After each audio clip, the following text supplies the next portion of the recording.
Oops. Keep forgetting.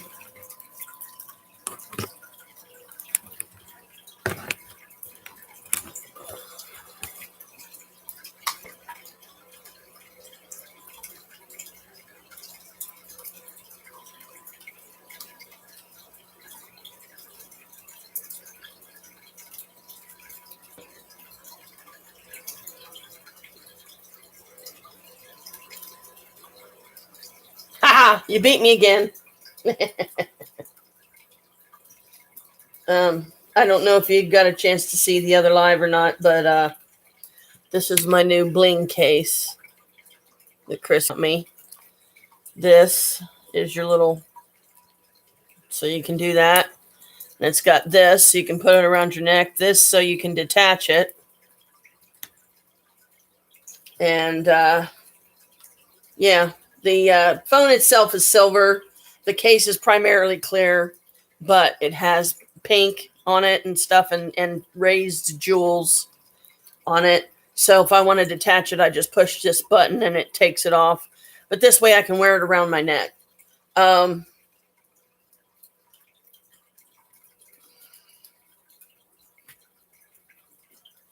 yeah, tomorrow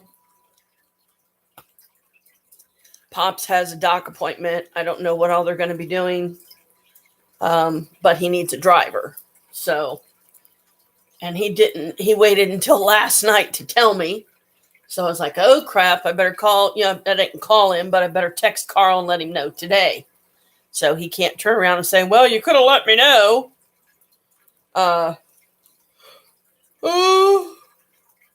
don't know if you can tell with all the yawning and such. I've just woke up, of course. See how pretty and clean the tank is? Chris just cleaned it yesterday.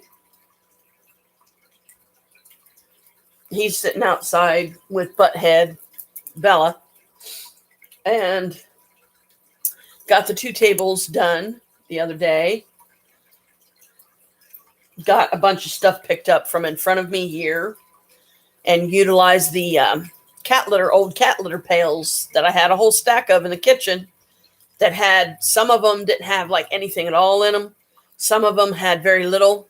Went through them, got rid of a bunch of stuff, and I was like, you know what? Now I can use these to put stuff in, to store. And I was going to take them downstairs and, try to shoehorn them in the storage unit thing. But Chris said, don't do that. And I'm like, okay, why? He said, leave them where they are. I ain't got nowhere to set the bowls. I'm like, okay, so they're still in the same place, but at least I utilized them and used them right, to put some stuff in, and it feels better, definitely better now that I have done that. So excuse all the yawning and yeah, stuff, because I just woke up. Let's see what else. I still have the cluster mountain next to me. Maybe I'll finally get around to getting some of that done today. I don't know. But if I do, I'll do it during the live. It's not the funnest of things to watch, but, I'll just turn the camera around. Oh, well, excuse me. Like, I can leave it sitting on this pink thing and just turn it around, and then you'll be able to see me as I work. Because the way some of that stuff is sitting over there, I don't want to have to worry about an avalanche of that stuff either, worry about it falling. But something I am really proud of that I got done yesterday. As a matter of fact, I'm going to have to go get something. So give me a minute. I'll be right back.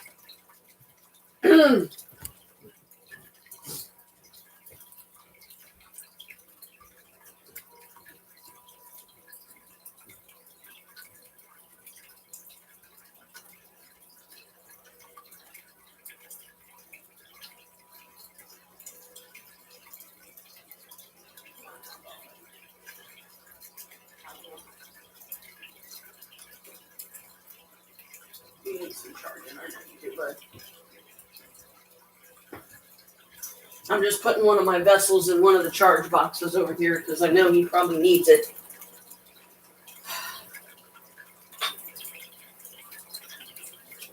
Put him in here with the dragons.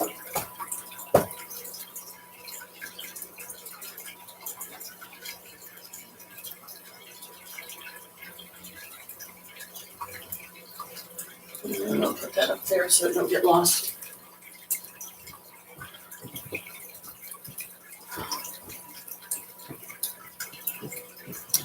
Some of what I got done that I've been meaning to get done. Let me find them again here. Because they're kind of buried.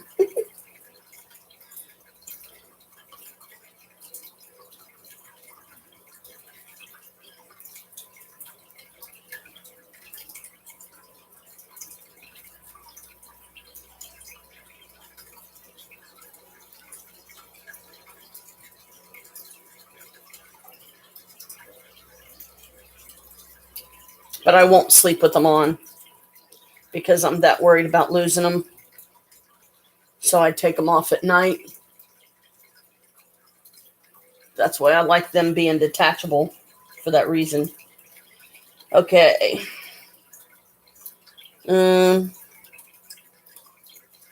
Whoops, getting myself all twisted up here. The fire opal that you gave me, I can finally wear it now. So that makes me very happy.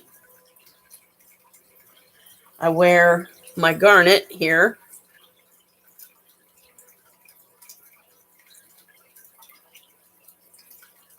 On Lyria's chain.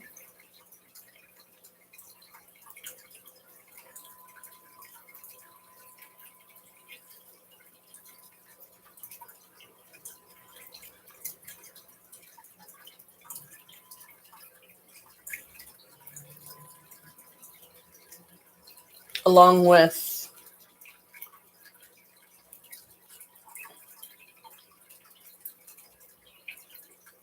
if I can get it on here.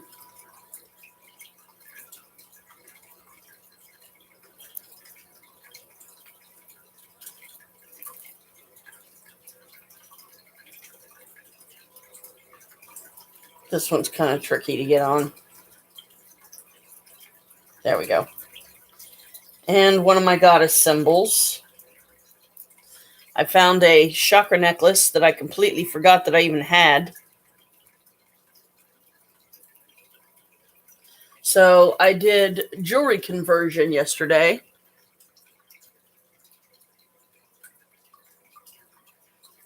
And part of what I did by converting them is turned them into detachables. So I can wear my fire opal now. I can wear some things down here with Lyria and my little seahorse I wear by himself.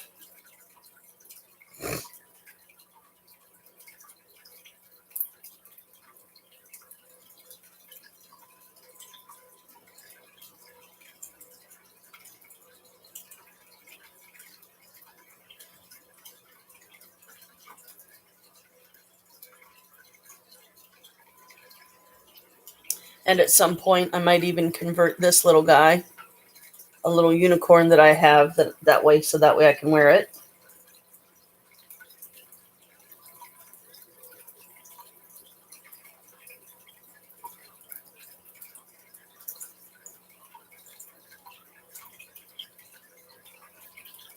Because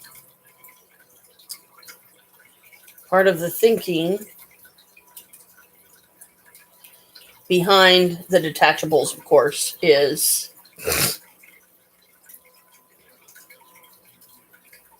you can wear it on any chain, you know? I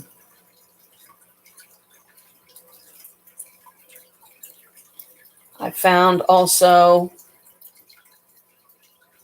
another of my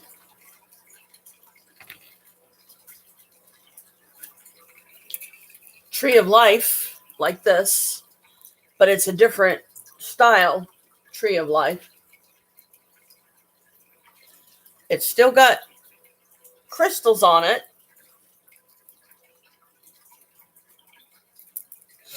But the tree is made of hands. So you see all these little tiny hands, and then there's crystals, and they're bubble side up and then flat side down. So the bubble side up, that's crystal, and it's in certain little locations on the necklace. And I also found a fairy that I do not ever recall buying. I swear I do not remember ever buying this fairy. I don't know where she came from, but I was like, wow, okay. So I found her. I found the other tree of life. What else did I find? I found a pentacle necklace I believe my daughter gave me, Alicia, a while back. And I found these glass bowls that I have that have lids. And they're special bowls. They're decorative, holiday, somewhere around here if they haven't gotten broken, and they're probably buried. I haven't seen them in a long time. I have some Halloween ones that are the same kind of bowls, so they can fit the same lids, I think. But the ones that I found, they've been here. They've been out here. It's just, I went through each one. I cleaned it out, wiped it out real good, wiped the lid off real good.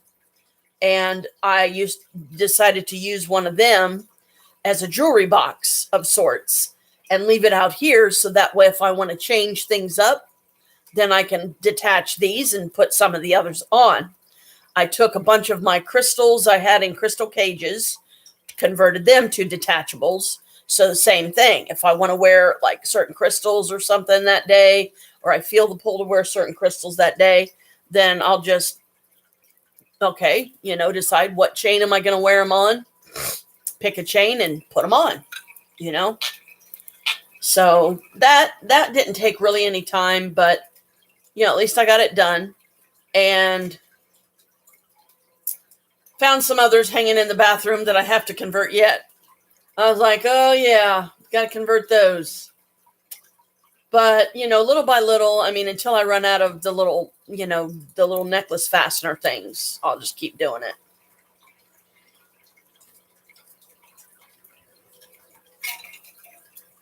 My ice water for the day. I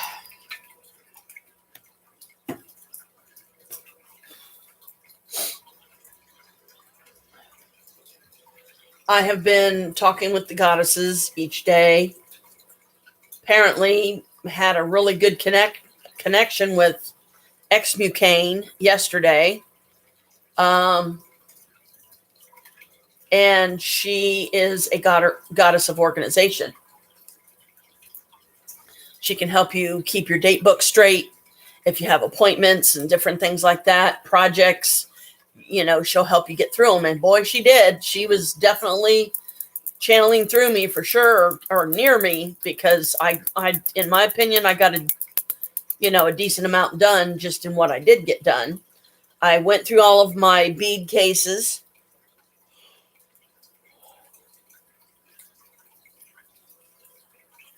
Cleaned out a bunch of unnecessary stuff out of those. Got them all stacked here but one, my butterfly case. My single butterfly case, it's the beads to my purple and blue butterfly for Tasha and Alicia, and it's my enchanted forest. I call it my green man fairy forest or something like that. Fairy green man fairyland or something like that. I think I ended up calling it. I've been lighting incense for the dragon's altar. As a matter of fact, I'm making a dragon altar with some random yarn I have. Oh, crap. Okay, get out of there. This is a different type of yarn, so I won't be able to use it because it would make the piece that I'm working on, it would make it look funny. This is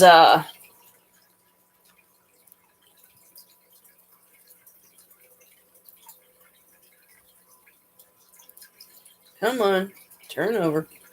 This is what I would call a scrap yarn tablecloth, because as you can see, I started off with green, only got a couple of rows of that. Now I'm getting this woven into it. Once it's in there, I've got some green that I got to dig down in this barrel to get. But I've been trying to light incense for the dragons more. I haven't lit many candles, but I did light a blue candle and a white candle yesterday for X-Mucane because she, it was, you're supposed to use like an aqua color, and I didn't have a green candle that I could use, so I had to use a white one in its place. And I let her know. I said, I'm sorry for the white candle, but I don't have green, so white's going to have to be the stand-in for my green today. And I put them in a little tin tray inside of my wooden bowl that I like to melt candles in, and use the tacky wax so that I could stick the two candles literally right next to each other, so that as they melted down, the two colors joined. And that was kind of my way of honoring her yesterday. And here in a few, I will take a break from this and I'll do the goddess and the spell of the day. I was going to do cards yesterday. I was going to do a couple of cards, like some daily cards like I do, but never got around to it. Was on for a little over an hour. And then I knew that Chris was almost done with dinner, so I went ahead and shut down that live. Oh, excuse me. You weren't able to come on because you must have been busy, because I sent you a message and said, let you know, hey, I'm live if you can pop on, and you never answered. So I figured she's busy. So, there's always tomorrow, and here we are. So it works out. I know you get busy just like I do. And then on the 18th,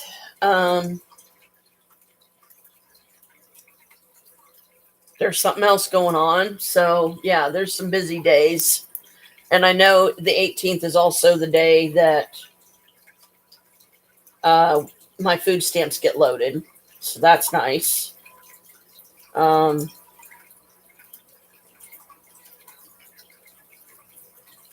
I know you can't really see much. You can see movement of my hands, but I might even do some resin today. I might do some resin bits because I have yet to do a whole set of the daggers. And what I would like to do is I would like to be able... Oh, it's okay. It's okay, sweetie. Don't even worry about it, because I was busy too. I was, 3 people. They were all mystery people. Nobody showed. I don't know why. Nobody showed who they were, but on the little chat window thing. But it literally said, the little number thing up here, it literally said there was 3 people on there at one time. And I was like, well, that's new. I don't know how long they stayed on, but, I thanked them anyway. I said, thanks for, coming by and everything. And I said, welcome to Janet's random world of random, because that's what I said. I even said in the live, I said, that's what I'm going to start calling this channel, is welcome to Janet's world of random, because you never know what I might do. Sometimes I do cards. Sometimes I read from books. Sometimes I'm doing something like this. Sometimes I'm doing resin bits. You just never know. And, it's interesting that at least some people are popping on, I guess, to check it out. And I always say when they do, I say no trolling. I say, only positivity is allowed here. I said, if people are going to come here and they're going to cut me down and they're going to, talk badly and be negative, then I will boot you out. And that's all I said. I wasn't being a bitch to them or nothing. I was just being straight up with them. No trolling here. Not on my channel. And X-Mucane apparently was very proud of me, which I took very,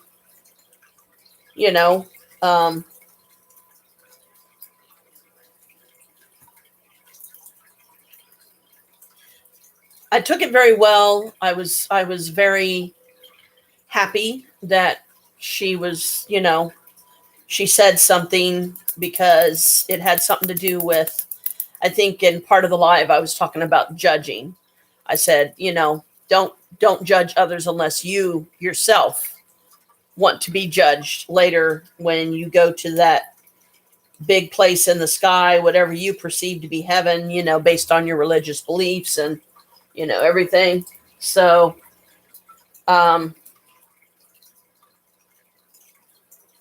but don't judge. And I even said, I get on myself when I catch myself doing it, and say, bad Janet, stop judging. So I do, I still have to, there's a ritual that I have to come up with, and it's come up in the cards a couple of different times. So I know that it's time. It's time for me to do. It's just figuring out how to do it, where to do it, when to do it. But it's something called the shaman's death. Now, it's not an actual death, of course. It is a death of an old way of doing things, an old way of thinking, an old way of being, breaking old patterns, and starting out new as if you were just born into the world for the first time. Start out fresh, start out new, let go of those old habits. They do not serve you anymore. Don't let them control you. Don't let them mess you up and ruin what could be an otherwise really, really nice, happy, fulfilled life. You just have to find the ways to live your life that make you happy and fulfilled. So it's called a shaman's death. It's a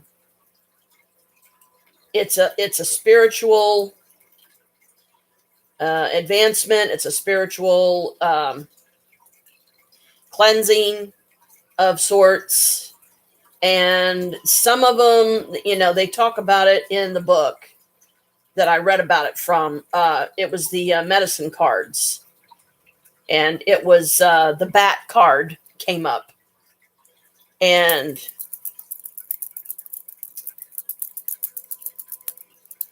so I'm trying to figure out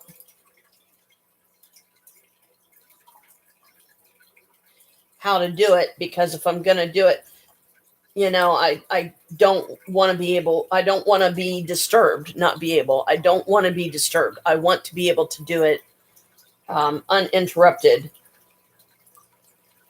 And it was talking about how in the past, like back in the days of the tribes and the Indian people, for somebody to have the shaman's death, they would literally have to go out to a specific location that spirit drew them to go to. They would have to literally dig their own grave, spend the night in it with just a blanket covering it, with, wild animals walking around, you're dealing with your fears, you're 6 feet down, if you go by, because you don't want to do a shallow grave. The whole idea is you want to have a degree of safety, but being in the earth like that, I would be worried more about, bugs crawling on me, bugs crawling in me. I would be terrified. So I don't think I would be able to be brave enough to do the actual, the way they're saying to do it, where you're laying in the earth. Because I wouldn't want to cheapen the experience, ruin it in any way, mess it up or anything like that. Because then if you mess it up, you got to do it over again till you do it right. But when you achieve it correctly, you are spiritually transformed into this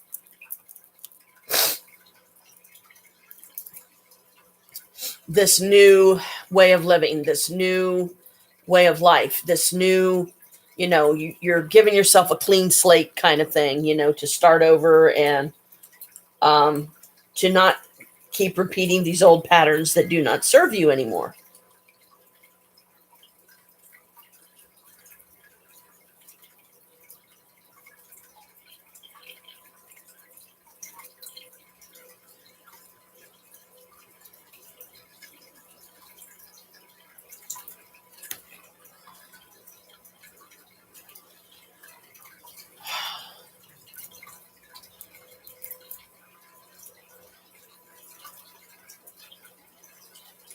and I can't use my shaman candle because I already used it. And that was supposed to be Shaman's Awakening. And I haven't been able to find a candle like it since. I've found others on Amazon that said, that had to do with shaman and awakening and stuff like that, but not the actual candle. Because this one I got from Yafa, from her shop that you got to go to that one time when you were here last. And I forget exactly what you bought from there, but I know one of the things that Maria got for you and me, as well as herself, was the little tiny crystal pyramid that had chakra crystals in it. That was one of the things that was bought that day. Remember that shop? How nice it was and this and that, and people commented about your accent and everything. It's gone. They're not there anymore, and I don't know where they went. And me and Maria were like, no, because we really loved that shop. Yeah, they're gone. The building is, she looked inside of it completely empty. I was like, what happened? I tried to reach out to Yafa on TikTok, but then I uninstalled TikTok from my phone because you know how I feel about them. I want nothing to do with them anymore because of the way they keep doing you or kept doing you. So I think I still have her in my phone. I guess what I'm probably going to have to do is I'm just going to have to message her that way, because even if she answers me on TikTok, I won't get it because I don't have TikTok anymore. So I'm going to have to message her and say, hey, I'm sorry if you answered me on TikTok and I didn't get it. I uninstalled it from my phone because I don't like TikTok. I don't like what they do. I don't like how they do things. I don't like how they rip people off from their, take their money away and throw all these restrictions on you and stuff to where you can't really fully make it your own, your shop. You don't have the control they do. You got to jump through their damn hoops. But according to Maria, the last time her and I went to Yafa's shop,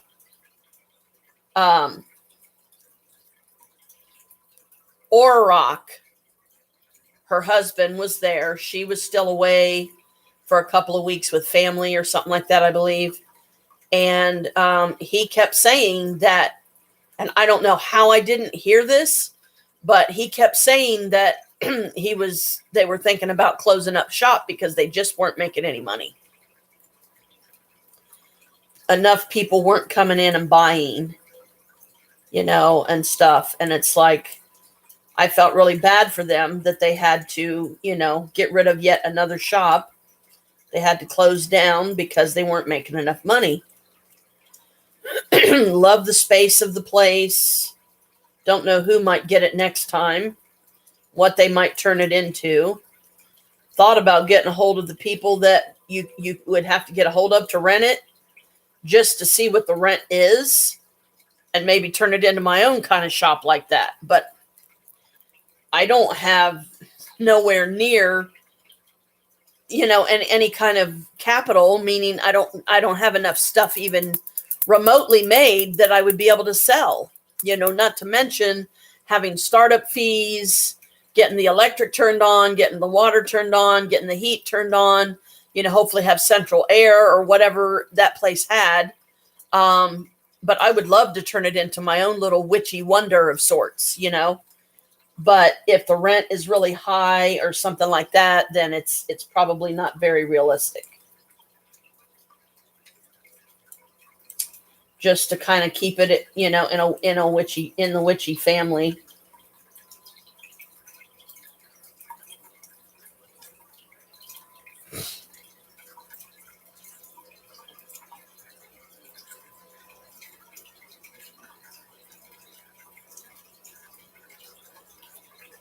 But when I read, there's Pops finally. When I read,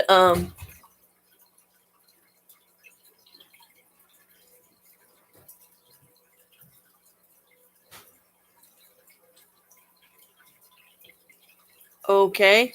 Thank you, whoever you were. That was weird. It's Mode. I've never heard. That's an interesting name. I don't. It's Mode. Hello, hope you have a great day ahead. Okay, bye-bye. Take care always. Okay, same to you. Thank you.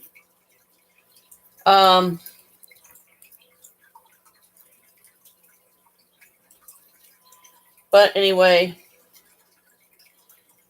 I would love to get the place and make it my own, but it's probably not very plausible or realistic or anything. And I need to get some breakfast in me because my tummy's grumbling and I've been up all this time already.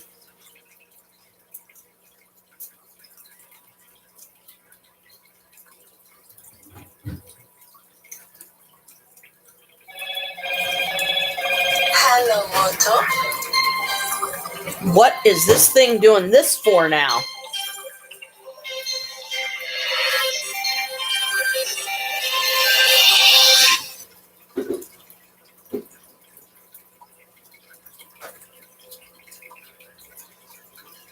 Okay, phone's doing weird stuff.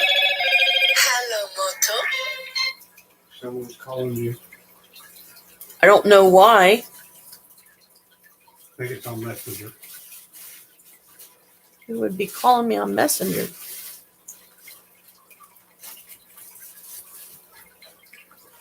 That's weird. I texted Carl and let him know I can't help him tomorrow because I have to, drive you home from doc appointment.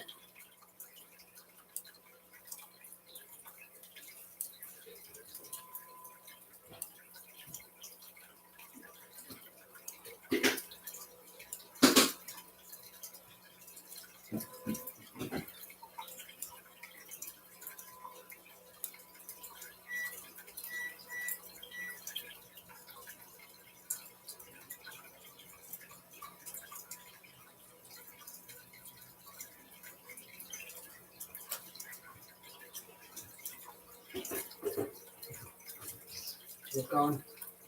Yeah. Finish this row and I'm going to fix me a couple of breakfast burritos that Pops got for us yesterday. Which, of course, brings me down to $7 and some in food stamps.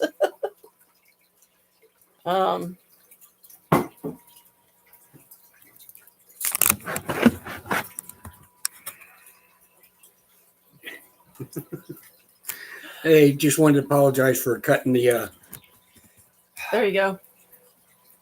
video meet for Mom on her birthday. Kind of short, but I had other calls I had to make that day. So wasn't trying to short you time or anything. It's just I had to get some other stuff done. So sorry about that, cutting it short.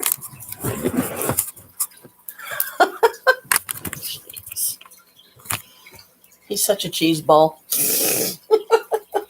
She said, it's okay. Oh, hello, Boo. How you doing?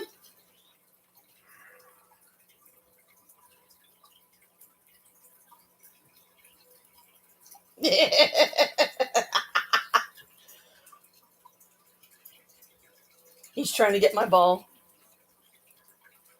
No. Here, let Mommy set it up here. Oops. And now I'm dropping the thing everywhere. It was cute. Wish you could have seen that.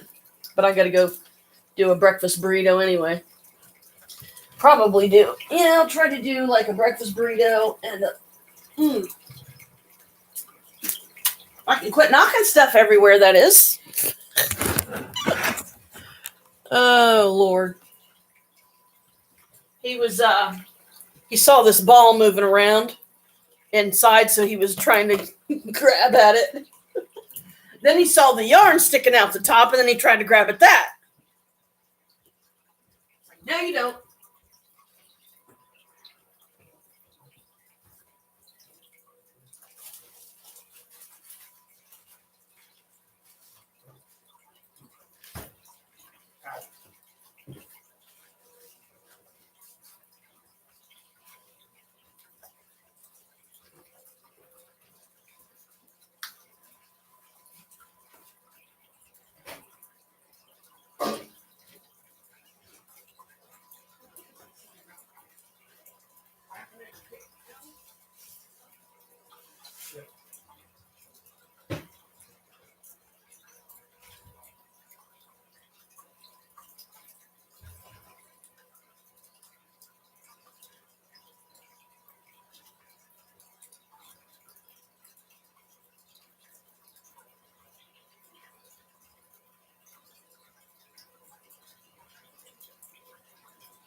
Typical dad.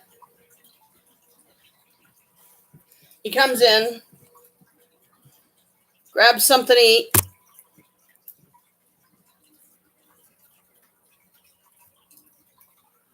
Sorry, some weird thing popped up on there. Grabs something to eat, and then he's right back outside again.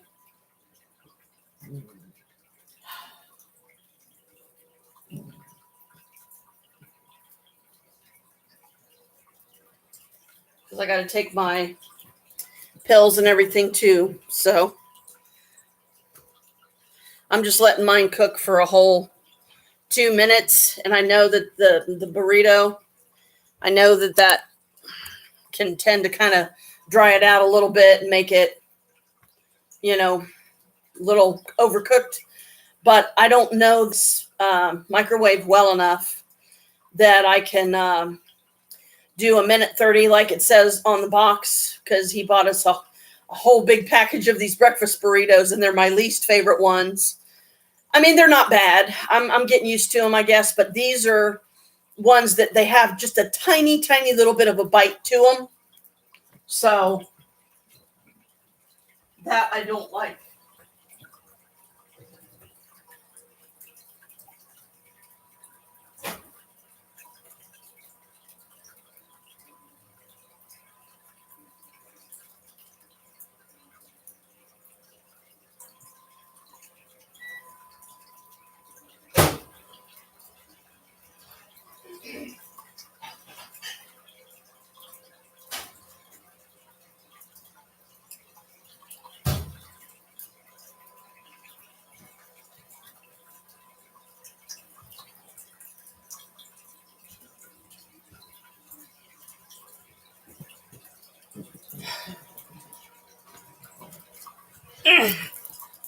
This is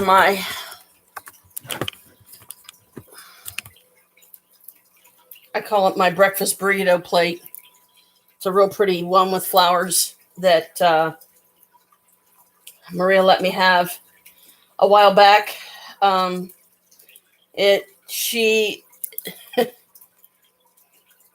was hers, and every time I turned around, I was always using it. I was using it to bring food up here and different things and whatever, and I just fell in love with it. And she said, "Keep it." I said, "Really?" She said, "Yeah." I said, "Okay." So I use it for my burritos. Sometimes I'll use it like if I want to do like a piece of pie or cake or something.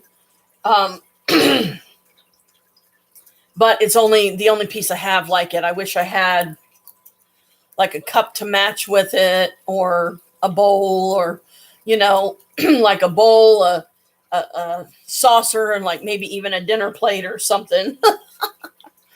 But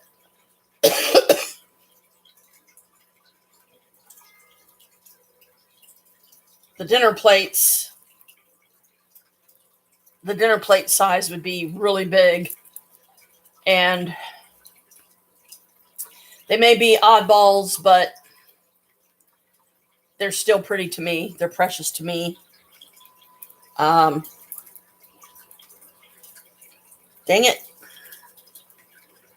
Got something in my eye.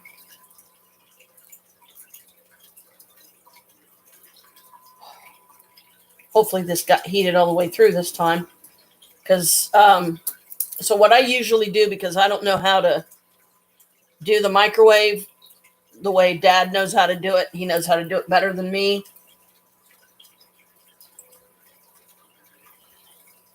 I usually put it on for 2 minutes, and then I wait until it gets down to where there's 30 seconds left. Then I open it. I shut it off. I reset it and everything. And then that's still, to me, that's a minute 30. Because if you cut it off where there's 30 seconds left, that's still minute 30.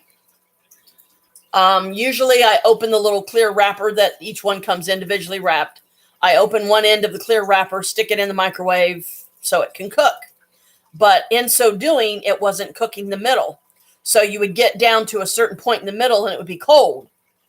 So I was like, okay. And then I remember reading on the package, it said, put it in a loose paper towel, cook it in there for the 2 minutes. So I did the 2 minutes, walked in there right as it was getting down to 30 seconds, was down to 29. I pulled the door open and that stopped it, and then I reset it. So it feels like it's heated all the way through. Now, hopefully I don't scald my mouth.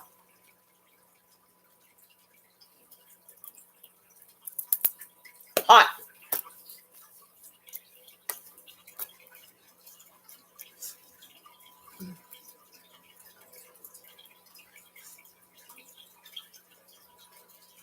And so I'm not going through them so fast. And it's several days yet before I get my food stamps again.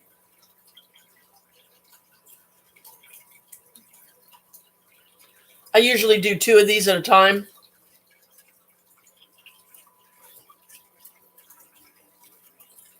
I'm just doing one. Then I'll do a bowl of cereal.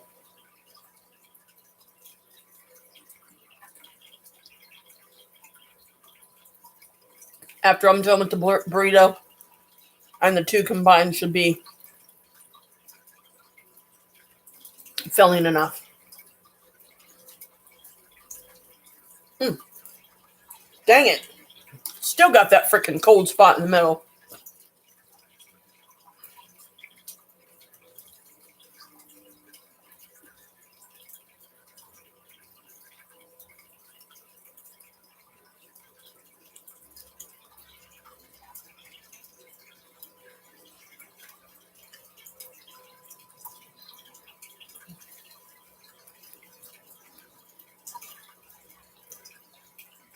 I did 3 of my medicine cards yesterday because I felt like they were calling to me.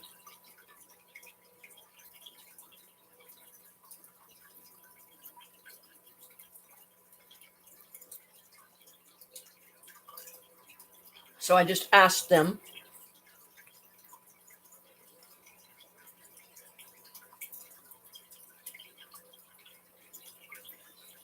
What animals from this deck were with me and what was their message.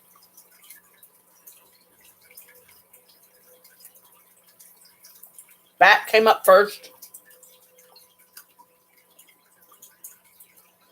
talking about the shaman death. Then the jaguar.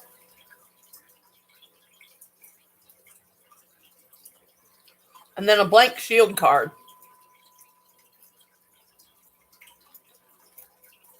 Now, the blank shield cards can actually be used as a divination.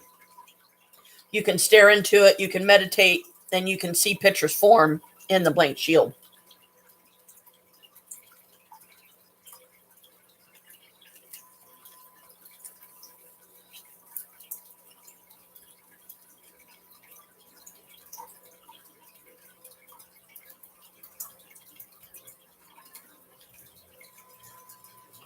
And I still have it setting up, have the 3 cards setting up and the blank shield. So I still kind of glance at it. I haven't really been able to seriously meditate with it, but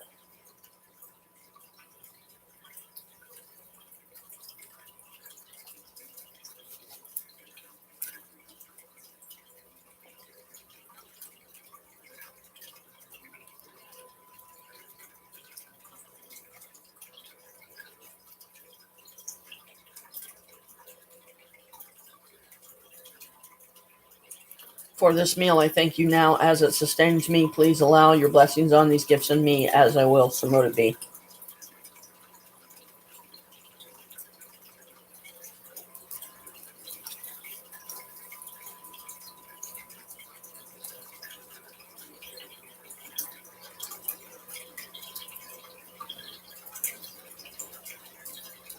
So, it was all good message, though. None of them were contrary, which is upside down.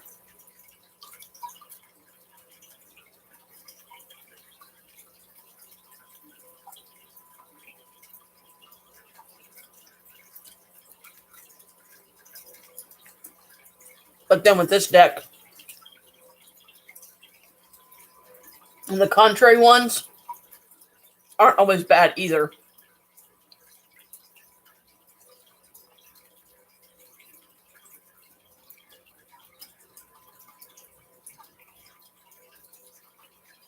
Sometimes it's a warning.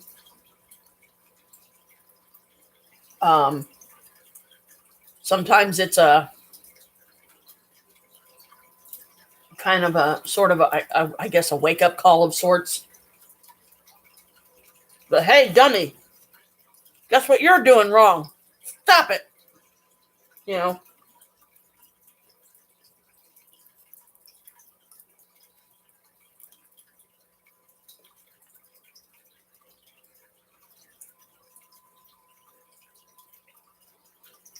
Mm.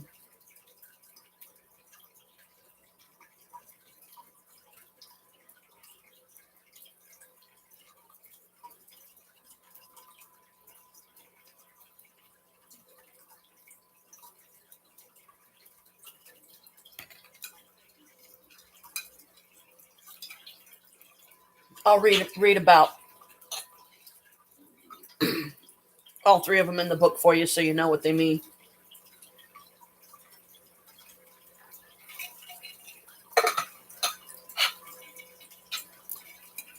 So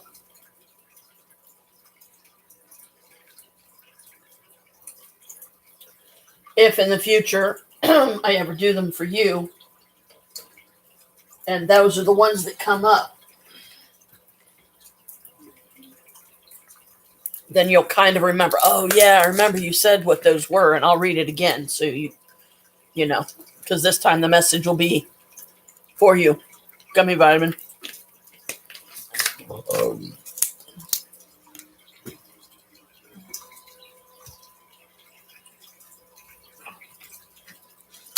One of these.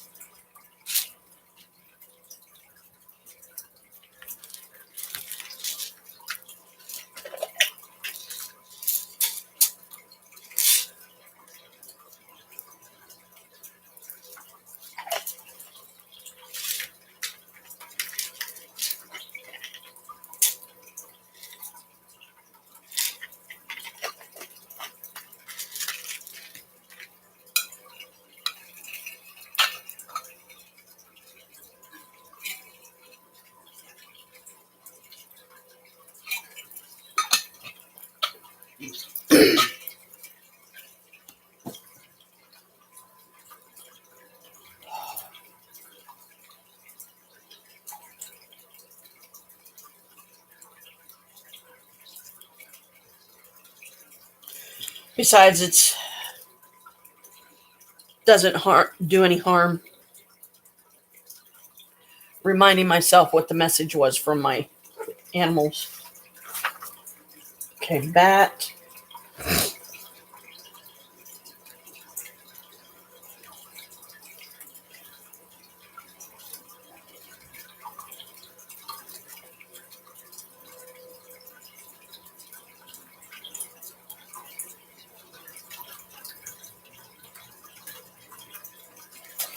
Okay, let's see if it tells.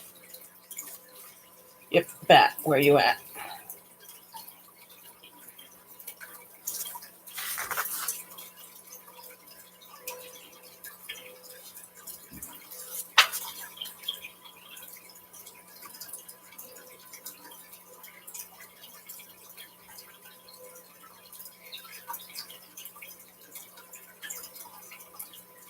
Bat. He's on page 205.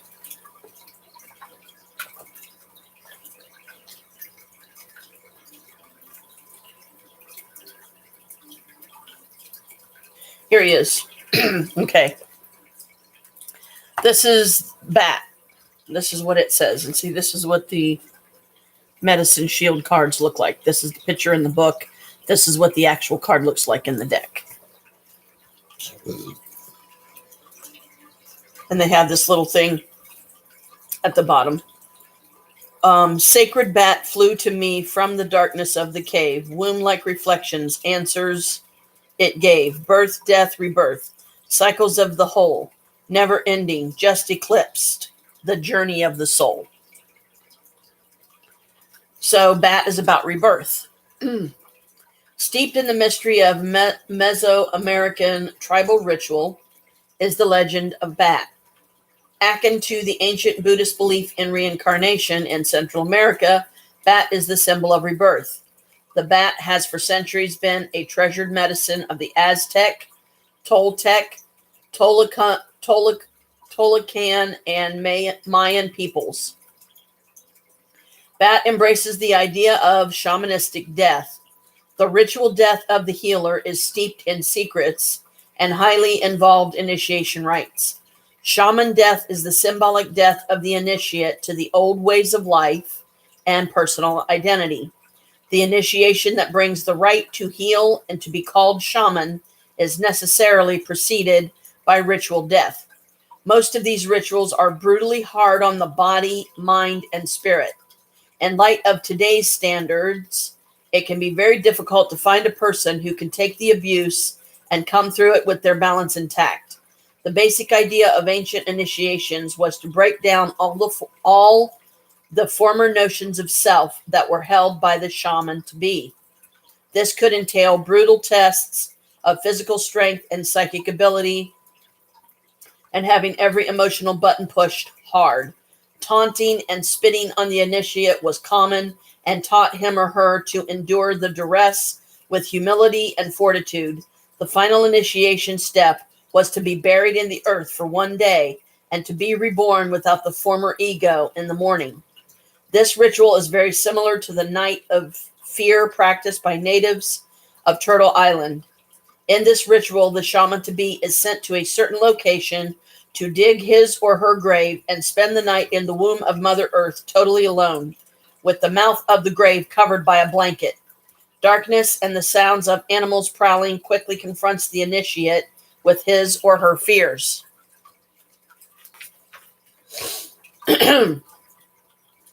As the darkness of the grave has its place in this ritual, so does the cave of Bat. Hanging upside down is a symbol for learning to transpose your formal self into a newborn being. This is also the position that babies assume when they enter the world from the womb of woman. If Bat has appeared in your cards today, it symbolizes the need for a ritualistic death of some way of life that no longer suits your new growth pattern. This can mean a time of letting go of old habits and of assuming the position in life that prepares you for rebirth, or in some cases, initiation. In every case, Bat signals rebirth of some part of yourself or the death of old patterns. If you resist your destiny, it can be a long, drawn-out, or painful death. The universe is always asking you to grow and become your future. To do so, you must die the shaman's death. So, see? Now you know what I mean by that. Okay, Jaguar.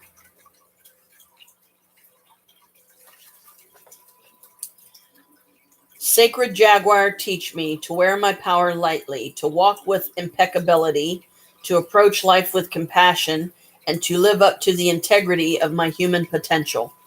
And this is Jaguar. That's me. I had some lipstick on one day and I did a kissy thing there for some reason. I don't even remember why, but since the death of Sky God, the godlike being who had come from the stars and led the Maya to prosperity and a golden era of spiritual understanding, his teachings of love, integrity, impeccability, and the power of a compassionate heart had been perverted. The distortion of his Jaguar teachings had degenerated to where the priests were sacrificing human beings, foolishly cutting out the victims' hearts to reclaim the power of the golden days of the empire. Forgotten was the authentic power of the honorable and loving heart in Sky God's teachings. The great Jaguar spirit, who was Sky God's totem, roamed the dreams of the Maya, looking for any dishonorable behavior. Misdeeds and abuses of power had diminished the spirit of the Maya and needed to be sacrificed for the survival of the people. The priests who had abused the authority and power bestowed on them quaked in fear, knowing that the day of reckoning had come. Jaguar brought justice by stalking their dreams and devouring their flagrantly dishonorable and greedy misdeeds. Jaguar medicine is integrity and impeccability.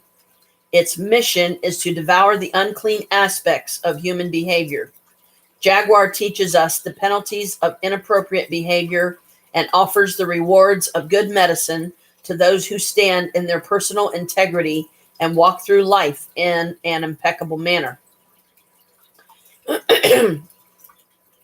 If Jaguar is roaming your dream reality today, its primal roar may be rewarding you for maintaining your integrity in some situation where you could have easily misused your authority. You may have been unwilling to pass judgment on another or to be self-serving. Were you especially kind to someone or do a good deed that was unexpected? If so, allow the recognition to fill you with feelings of well-being and continue to serve with compassion and open-hearted integrity. Do not falter in your resolve to be your personal best at all times. Maintain your dignity, devotion, and compassion, holding to forthrightness and honesty, no matter what the contrary influences. Do not feed any self-important need to be an enlightened one, treating others in a self-righteous manner. Jaguar medicine teaches you that personal integrity allows for mistakes, embraces forgiveness, and humbly makes self-directed corrections, allowing a rebalanced spirit to triumph once again. So see, the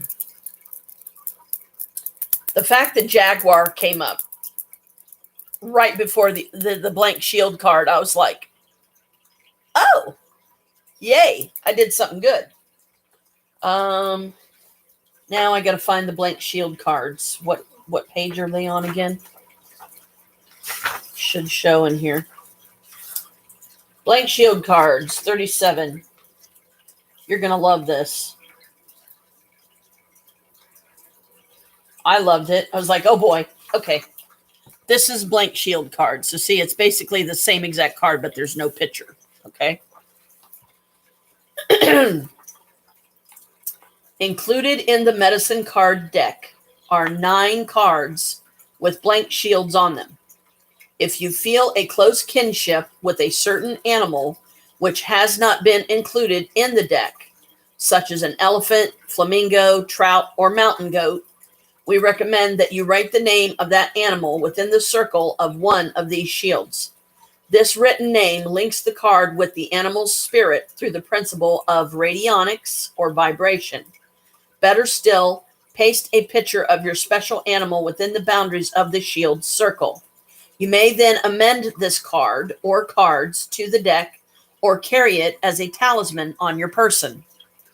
This same method may be used to create a self-shield, which can be amended to the deck. It may also be kept separately for use as the Sacred Mountain card or central card in a spread to designate your energy. Use your artistic talent. Create a collage using pictures of the specific items you want in your life. Carry this card with you, preferably over or near your heart. Work with this self card or collage card on your personal altar. Use the 9 blank cards for your 9 totem animals. Place them in the 9 directions or build a totem pole with them. Create shields for any member of your family. Create shields for power spots or meaningful places in your life. Perhaps you want to go on a vacation. Yes, please. Paste a picture of the Eiffel Tower inside the borders of a shield.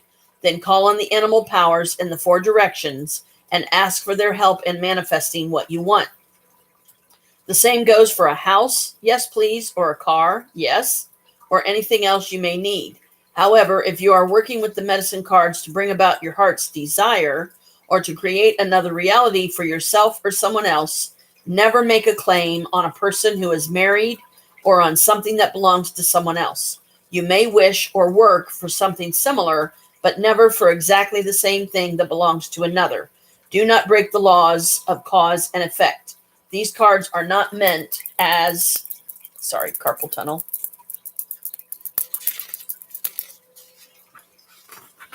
These cards are not meant as an aid to those who want to destroy another's creation. The blank shields may also be used to can also be used to create an ally card. If you do shamanic work and have met your ally on other levels of consciousness, you can create an ally card for your personal use. An ally is any particular alliance you have to the creature beings, the stone people, the star nation, the finned ones, the creepy crawlers, the standing people, the trees, or any other living thing in nature. An ally is your teacher and your guardian, a being that teaches the lessons of the physical and unseen worlds. Many allies may come and go during your life. As you can see, the blank shields may be used in a myriad of ways. If you work with a god or goddess energy, a card for this god or goddess may be created and used both in the deck and as a talisman. Use your creativity and talent, meditate on the blank shield, and see what comes to you. You may be surprised. The blank shield may act as the great smoking mirror and reflect your inner desires, goals, dreams, power, or personality. Sometimes the emptiness of the blank shield will bring a vision of what lies below the surface of consciousness. Enjoy the journey of emptiness in this process, and the fulfillment will become pure creativity. So as you can see, when you get a blank shield card, it's like, yay! What am I going to do with it? But, it's a good thing. It's definitely nothing bad. It's a very good thing. And it can be used many, many different ways, Oh man, I'll tell you, all kinds of stuff was running through my head. And I have to look through the deck and see if all 9 of them are there. I hope so. I hope I didn't lose any. Because I've had the medicine deck before. And as a matter of fact, this is the one that I think I've had. So I don't know if I have all 9 of them. I may have to get the medicine deck again just to make sure I have all 9 of them. But first and foremost, when I was talking about an ally or an animal that's not in the deck, okay, let me see. First, let me see if he's actually in here, because I honestly don't know if he is or not. He or she.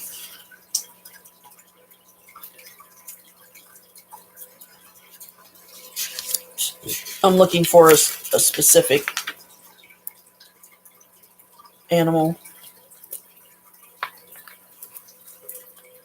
Just to make sure that he or she's not in here and I just didn't see it.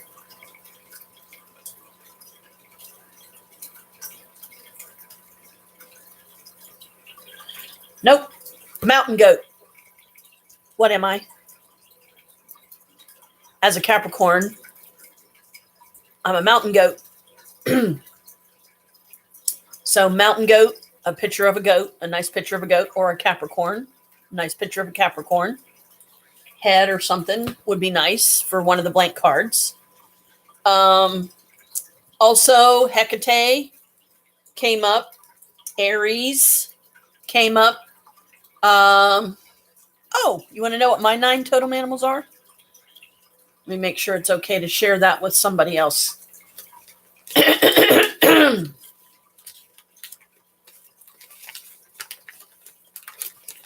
Because I wrote them down and I keep them with my deck. In the East, hang on. I hope this is okay. In the East, I have rabbit. In the South, I have raven. In the West, I have moose. In the North, I have lizard. Above, dolphin. Below, crow. Within, badger. Right side, snake. Left side, otter. So there's your 9 right there. Animals, please understand and forgive me for sharing that. This is my daughter, so. And I mean, yeah, this is a public live. So if anybody comes on here, don't let them use any of that against me that even knows anything about it. Because, they might go medicine deck. What the heck is that? Beautiful artistry with these cards.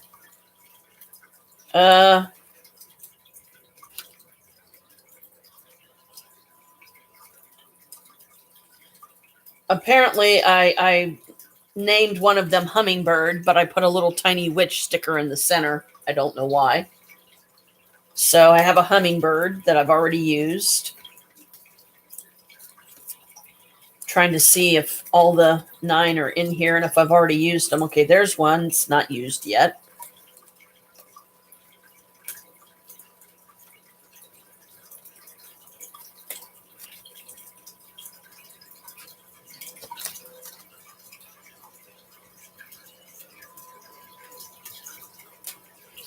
There's actually a Black Panther in here. It's the very last card in the deck. Isn't that pretty?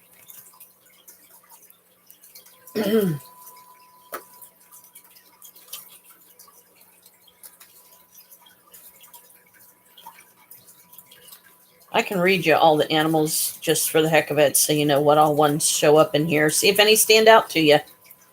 They might. You never know. I'm just turning these all right side up. Okay, there's another blank shield. There's another blank shield. I hope I have all 9 of them in here. There's another blank shield. Another. And see, I have Hummingbird in here. Hummingbird is in the card. So why would I put Hummingbird on one of the blank shield cards?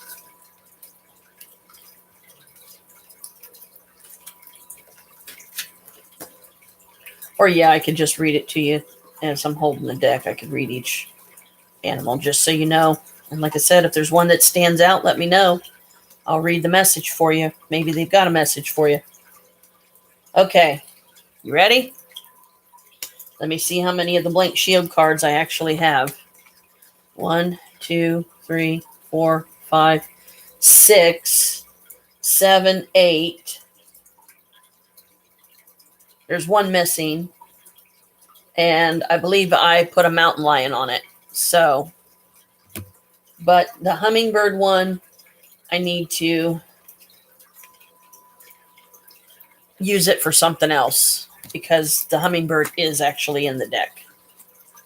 So I'm missing a card. I got to find my mountain lion. Anyway, there's a skunk, wolf, moose, alligator, otter, buffalo, hawk, swan, grouse, blue heron, elk, black panther, armadillo, weasel, dragonfly, prairie dog, crow, dolphin, owl, wild boar, porcupine, spider, raccoon, whale, antelope, eagle, deer, rabbit, lizard, salmon, bear, snake, mouse, mountain lion, turkey, hummingbird, horse, lynx, butterfly, raven, turtle, ant, squirrel, fox, frog, coyote, badger, beaver, dog, opossum, and of course, bat and jaguar. That's all the animals in the deck.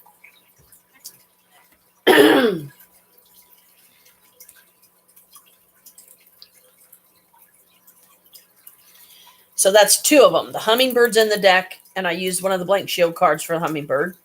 And the mountain lion's in the deck, and I used one of the cards for the mountain lion. It's like, oh boy, why did I do that? Jiminy Christmas.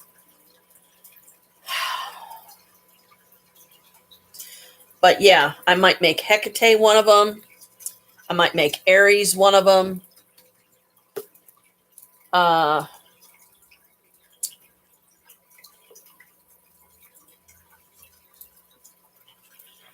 Any of those stand out to you? There's a lot. There's a lot of animals. But, you know, each animal they have, as you know, after me just reading it, they have messages. You know, they're, okay, what is this now?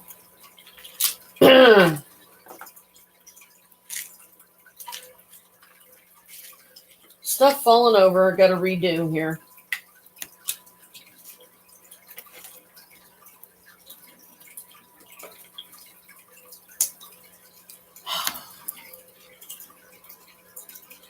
So many, yeah. I know.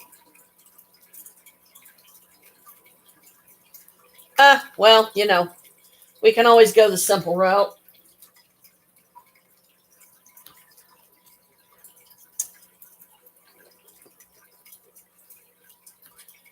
Since you're new at the medicine cards, I turned them all upright. So let's just focus on the upright meanings for now. We'll just do a 1 card daily for you and see what animal comes up.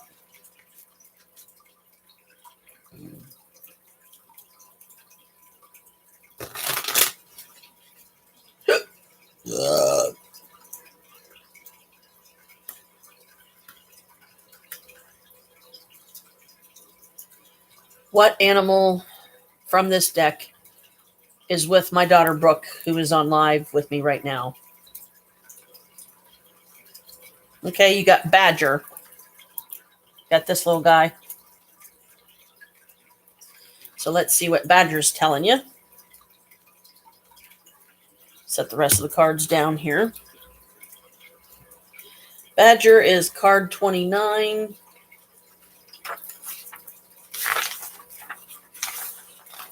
Badger.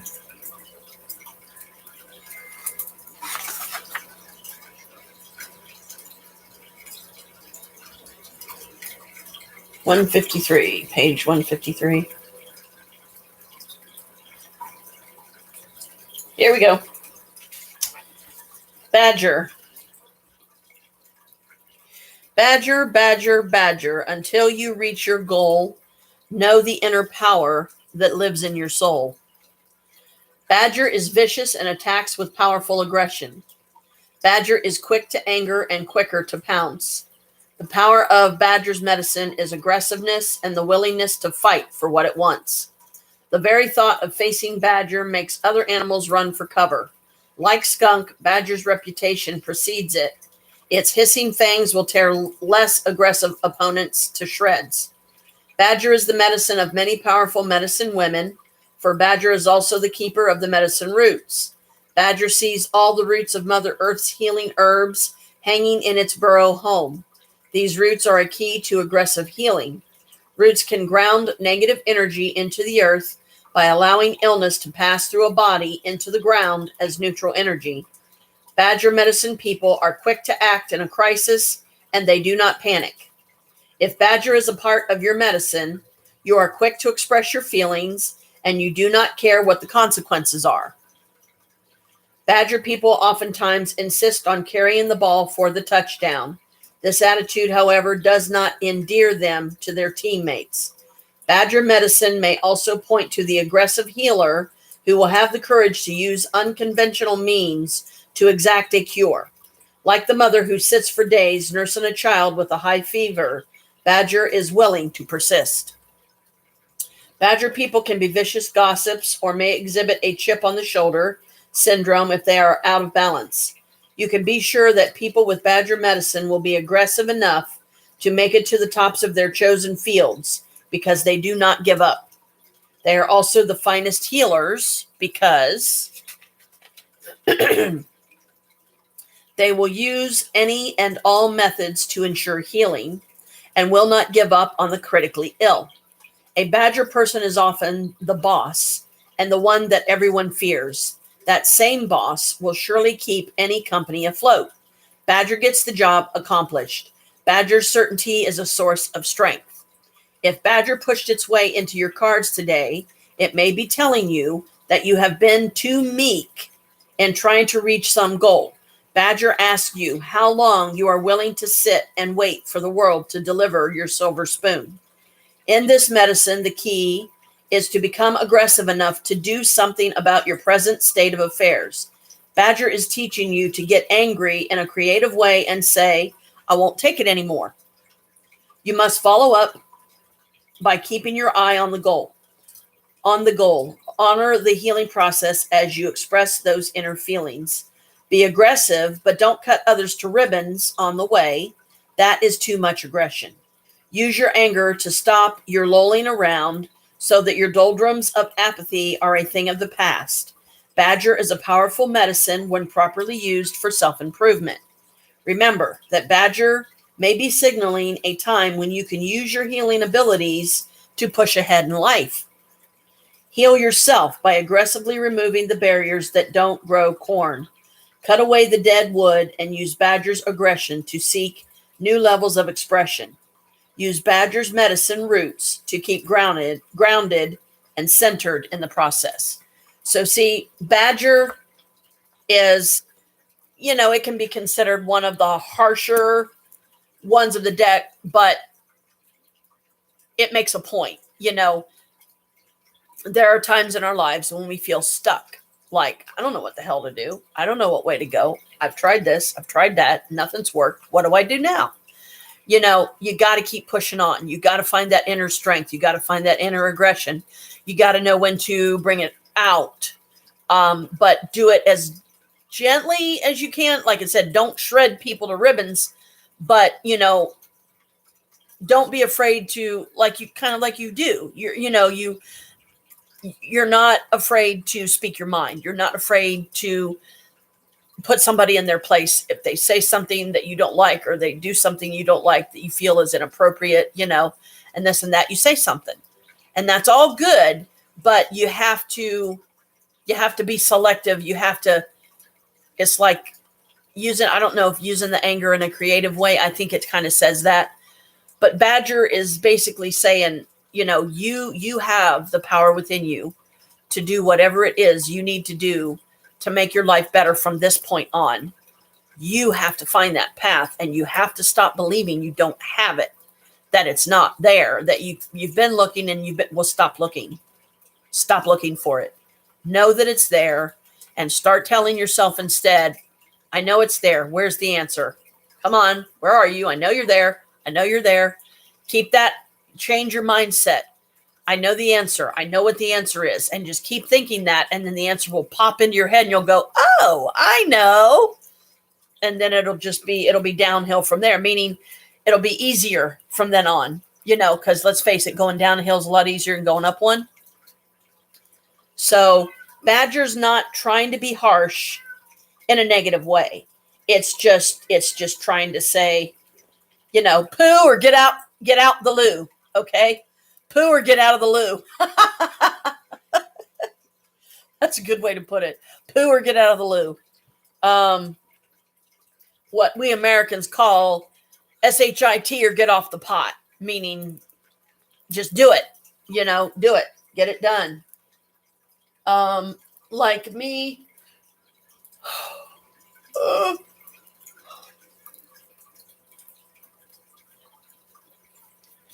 and ex-Mucane yesterday when we were talking, and I love her. She was very inspirational, and encouraging too, because, and for her, I mean, this was the first time I've ever acknowledged this goddess or even knew she existed. And she's already praising me. She's already saying how proud she is of me. And I was like, oh, I said, well, thank you. I said, I appreciate that. And she said, you're welcome. She said, you deserve it. She said, you're right. You don't get enough acknowledgement, a lot of times for things that you do. Like how I'm always going on about Chris and how I don't get acknowledgement a lot of times. Like, did he say so much as one single thing to me about how nice the tables look now that I've got them cleaned off? No. Would he ever think to say anything? No. But yet if it was him doing it and I didn't say anything, he'd get pissy about it. Yeah? Yeah. Dang it. Why do I got all this phlegm all of a sudden? Stop it. That acknowledgement for the little things that, yeah, it may only be a bit clean, but it looks better than it did. I'm trying to cleanse the energy by doing something else, by, because the more you clean, the more energy you free up from, you turn the negative energy that the dirt and everything not justifies, but the dirt represents, and you clean it, get it out of there. And then you have clean energy in its place. So then that's like balancing the energy out more. It's getting dark. For this early in the day, Must be stormy outside or something. Stormy clouds.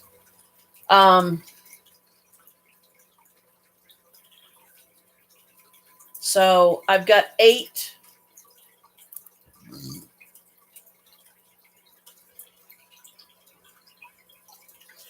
I've been leaving this blank shield card because this is the one that came up for me yesterday. This was the one that came after Jaguar. See, they're very pretty, very simple, but they have color. You have your little items on the bottom there. That's something a shaman would use. There's like an animal feather, an animal bone, some kind of little thing there. This arrowhead. Here's like a claw, and there's like a seashell, and you got a couple little beads in there.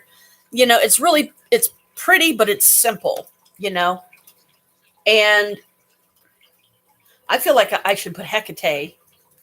I should put her name on this.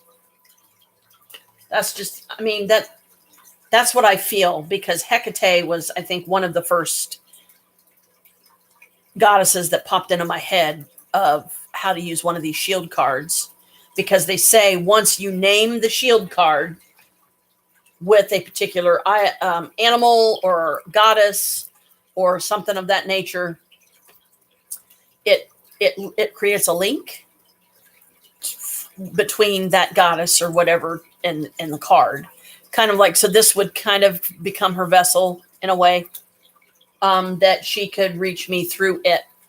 But I need to find my other card, and I don't know what I did with it, because they all should have been here. I must have used it as a bookmark somewhere in a book. So I've only got 8, but yeah, I think I'm going to get my Sharpies, and I feel like I should at least put Hecate on one, put Aries on one, and put Mountain Goat on one. So that brings me down to like 5.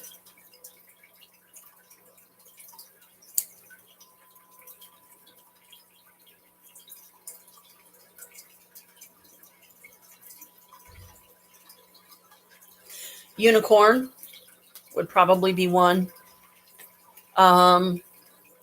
Dragon. I'd have to go through the dragon deck to find the dragon that's the soul dragon, which I think is Crystal, if I'm not mistaken. So,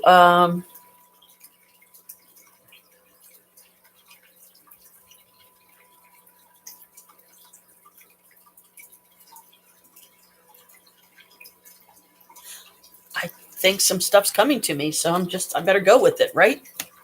Let me go grab my Sharpies. So now I see them.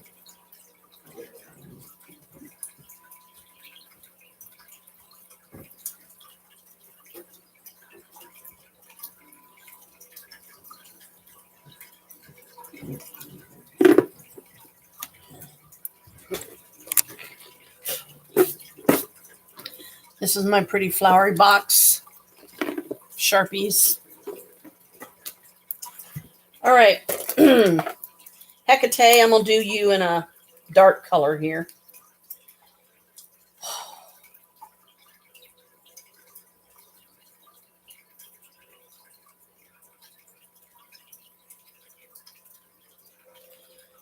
There we go. There's Hecate. Got her on there. I'm going to peel this off of here. That just don't look right.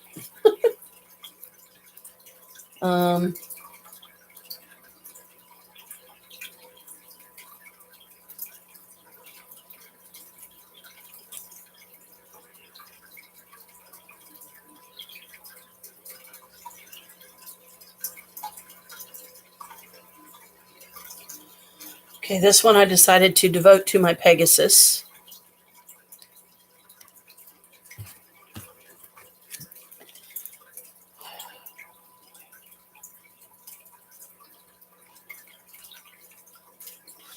Aries.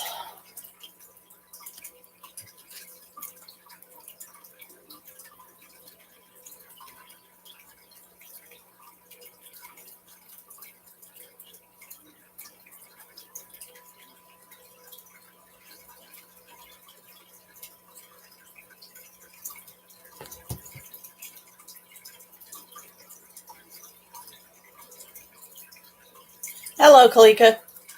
And I put this one for my dragons, and I put Nima's name on the top because she's one of my Creepy Hollows early on spirits. She was in the first order that I got from there. Okay.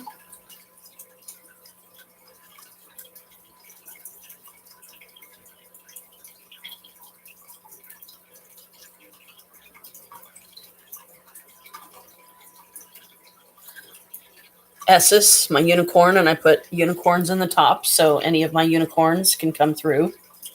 Hello. Brat kitty, brat kitty, brat kitty.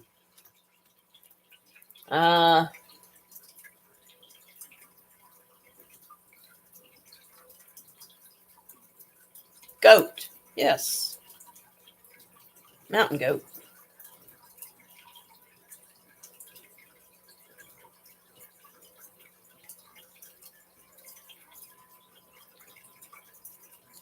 Here's my mountain goat, and I put my Capricorn symbol on it.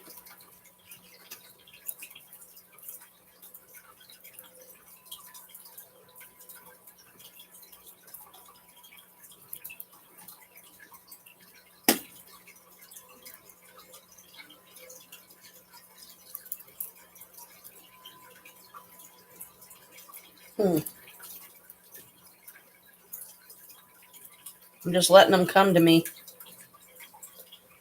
Fae for my fairies. Any of my fairies can use that card.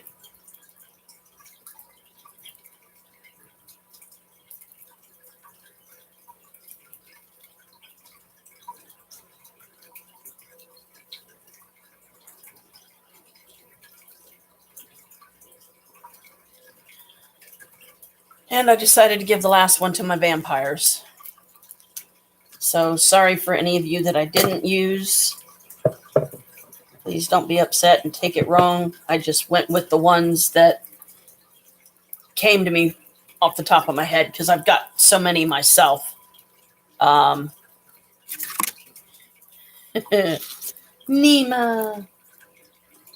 Hello, baby.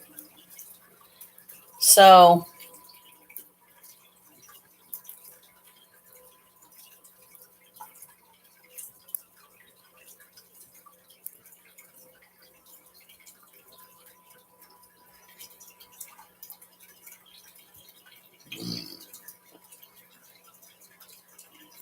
if I ever find the 9th one, I'll rename that one too. Excuse me. I know one of them, one of the blank shield cards one time I was going to use was I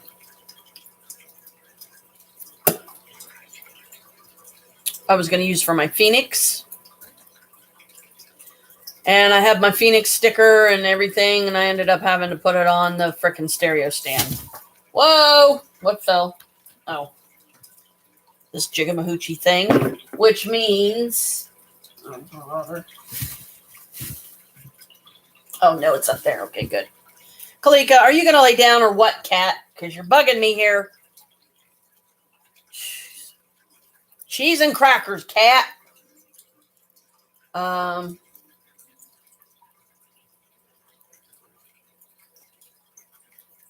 So I'll start carrying these.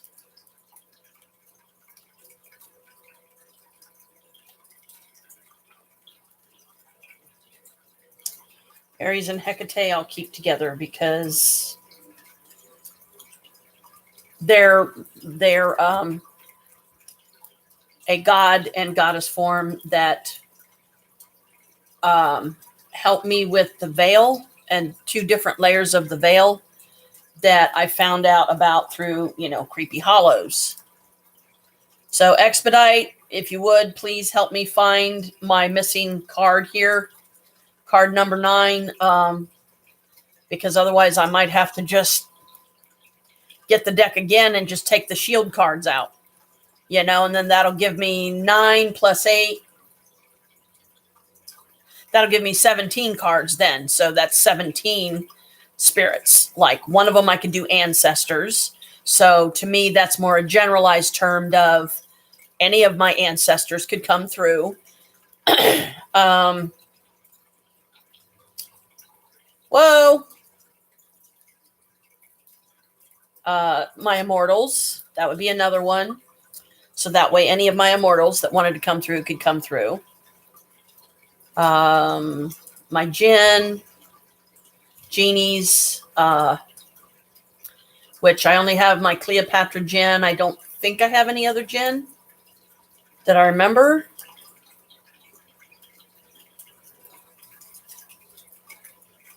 My Gorgon, of course. Her name's kind of on the tip of my tongue, but I can't really think of it. Probably trying too hard. Haldor, my Bigfoot. I would definitely like to do one for him. But this deck, it would be too hard to name all the spirits I have because I've got so many. I honestly, naming the ones I just did, I'm surprised I could, I'm glad that I could remember them, but there's just so many. When you sit down and you really think about how many you have, you're like, wow. Diamond, my Hellhound. I owe her one. My left hand's itching. Saying I'm going to get some money. Oh, that'd be nice. Could definitely use it. So, I've got enough pouches around here. I'll just start carrying these in one of my pouches. And if I feel like one of them is talking to me, I'll just go through and I'll be like, okay, who's talking to me? Stop me on your card, and I will take that card aside. I will go off somewhere and I will try to meditate with it. But at least, with the water thing for a minute, let me go into my random here. I make myself drink one of these completely down to where there's nothing but ice left. And then I'll drink a pop or something like that.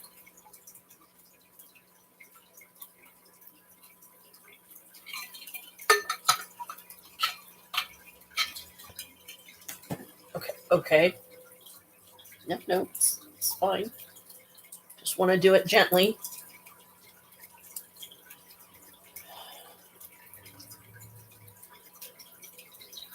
This one's kind of tricky to get on. Come on. Oh, I hate when these things are freaking hard to get on. Had this thing on yesterday.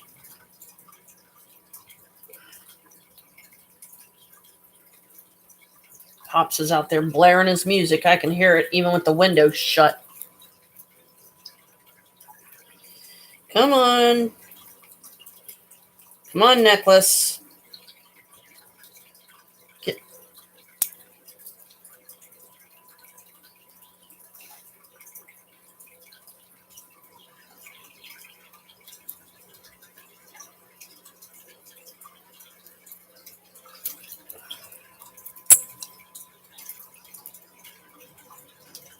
Okay, apparently it don't want to go on because every time I try to put it on, it's fighting me. Okay, you know what? There's more than one way to do this. I don't like doing things this way, but if I have to, then I will. This thing, the fastener.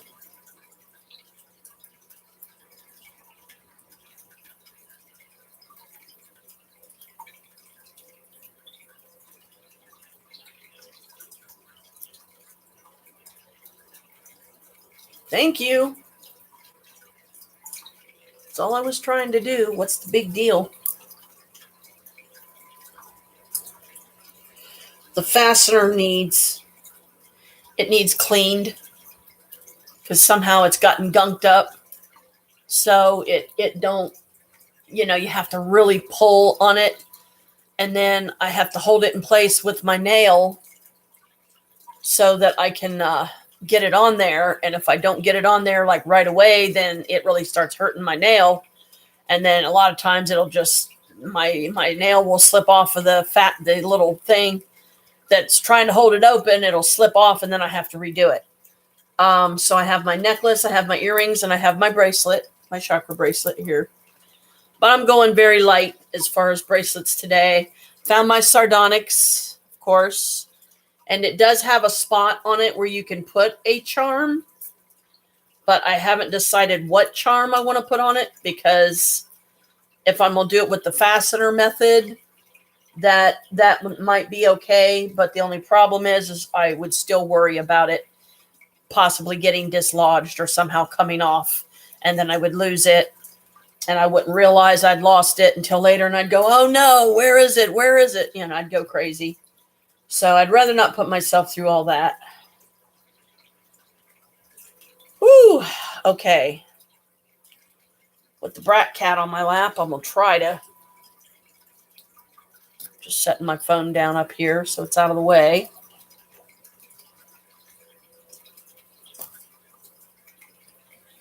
Trying to get down here to the spell of the day.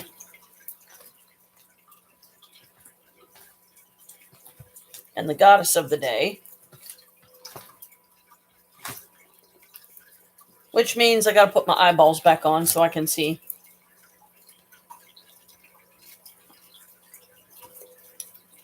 Okay. Today we have Oban, Japan, Inari. Themes: death, kinship, ghosts, fertility, love. Symbols: fox, rice, and red. About Inari. Among the Japanese, Inari is invoked to bring a long life, blood red being her sacred hue. In death, she guides and protects faithful spirits. Portrayed as a vixen, Inari also has strong correlations with love, an emotion that survives even the grave. Rice is a common offering for Inari, as it is a crop to which she brings fertility.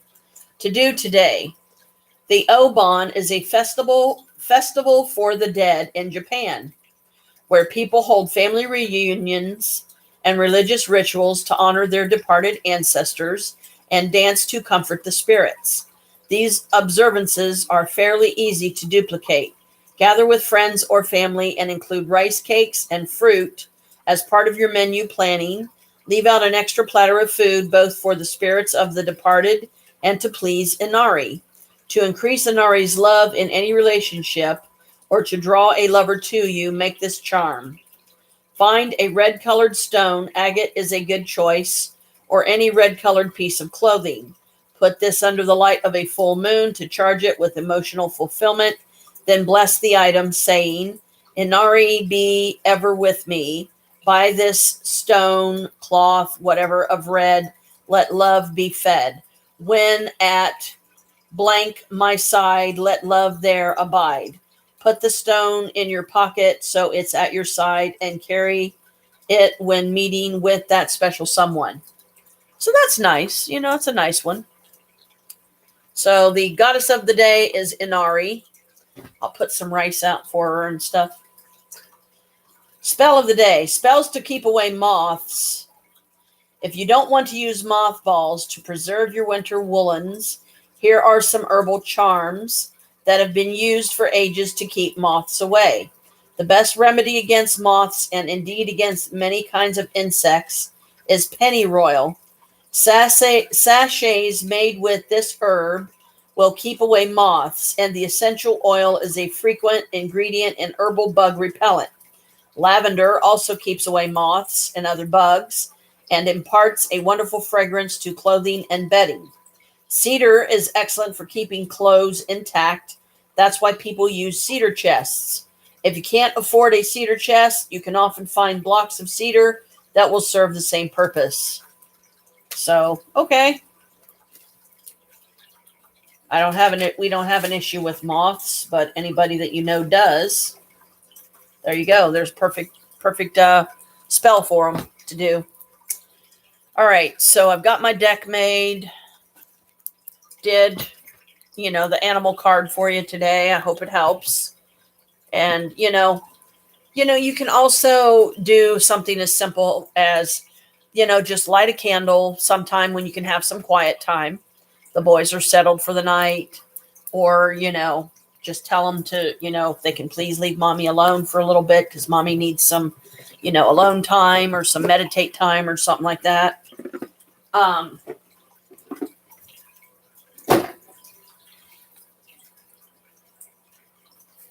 And light a candle and just call Badger. Say, Badger, will you please come forth and help me understand what it is I need to understand, what it is I need to do, how to find this strength within me, help me to get more familiar with you and the lessons you're trying to teach. And don't be afraid, to ask them to kind of be a little on the gentle side if it can, but make sure you understand, help you to understand where it's coming from, what it's saying. Because, our animal companions, they know us better than we know ourselves. I mean, especially when it comes to the hard truths that we don't always like to face, that we don't always want to face.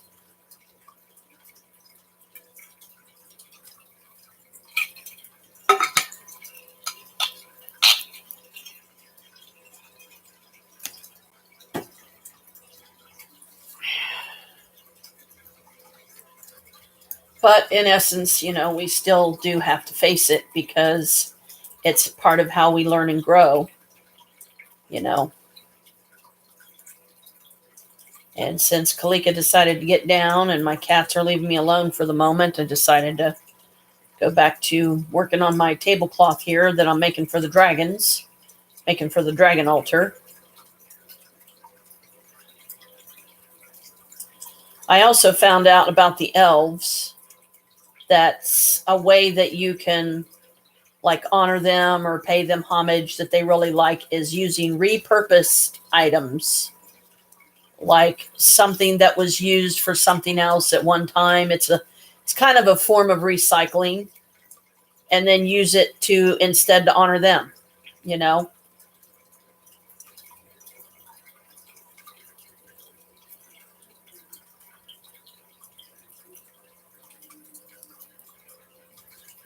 See, it's not very big right yet, but it'll get there. It's just the hardest part for me always is the carpal tunnel. When my carpal tunnel starts acting up and giving me fits, which usually doesn't take very long. I try to remind myself, don't be so heavy-handed. Don't be so heavy-handed, Don't grip the crochet hook so tightly that I'm terrified that I'm going to drop it or something. So I try to remind myself to hold it lightly as well as the yarn.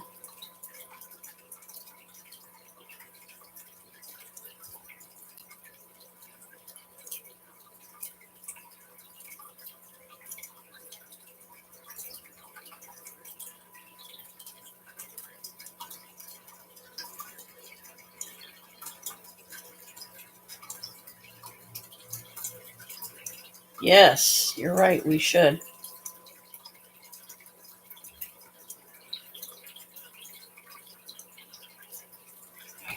I'll do that here in a few. Do the affirmation cards, the green oracle, and dragon.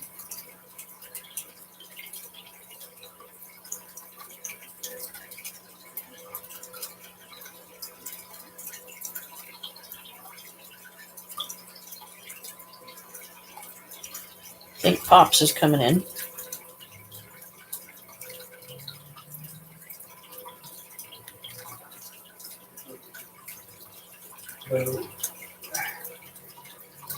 Bella, come in. Oh boy.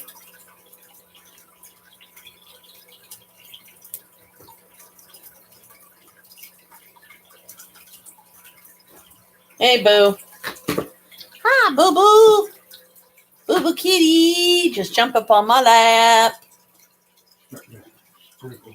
I was going to say, it started getting dark in here, so I turned the light on. It's it must be getting ready to storm out there because it's getting dark in here already, and it's only after 11 in the morning here. Hey, Boo. How you doing? Boo decided he wanted some lovey pets from Mommy, so he jumped up on my lap here.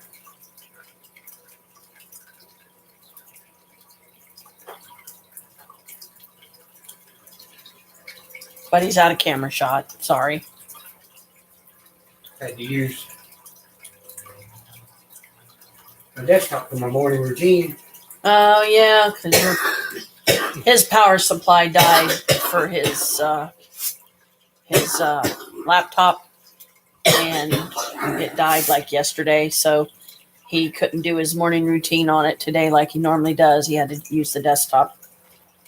You gonna come over here so Sissy can see you?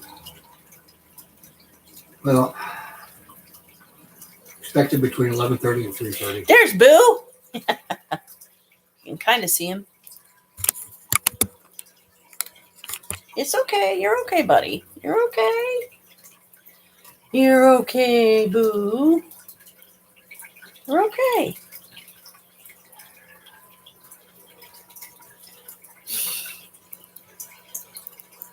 Hello.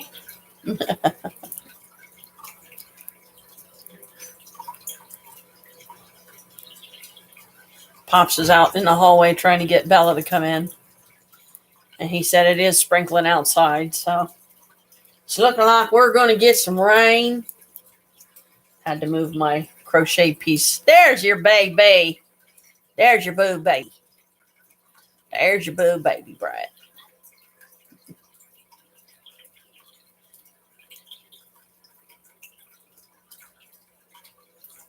Loving on the fish tank. Mm-hmm.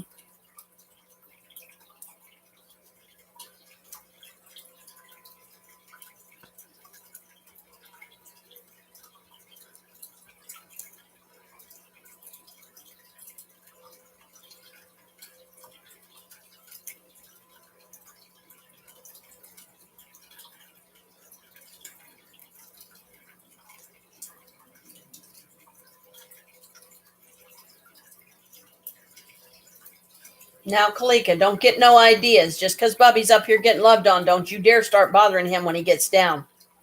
She'll do that. He comes up here and gets, to get loved on and petted and stuff. And she'll be standing there just glaring at him. And then the minute he gets down, she'll attack him. Because nobody's allowed to be on Mommy's lap but her. Nobody's allowed to get loved on by Mommy but her. You better quit being such a damn narcissist, because that ain't going to happen. We love all of the kitty cats, and we're going to love on all of the kitty cats, whether you like it or not. So I can't do any of my crochet when he's up here, because he'll decide, oh, it's time to play with the yarn.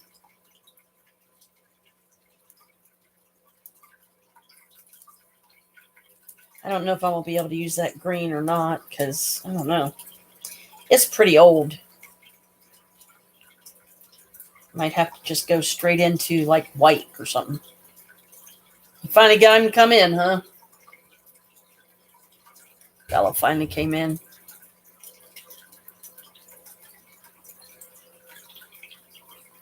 Or did he make you carry him again? No. Just made me run all the way down and around. Okay. So he made Daddy chase him, is what he did. Bella, quit being a butthead.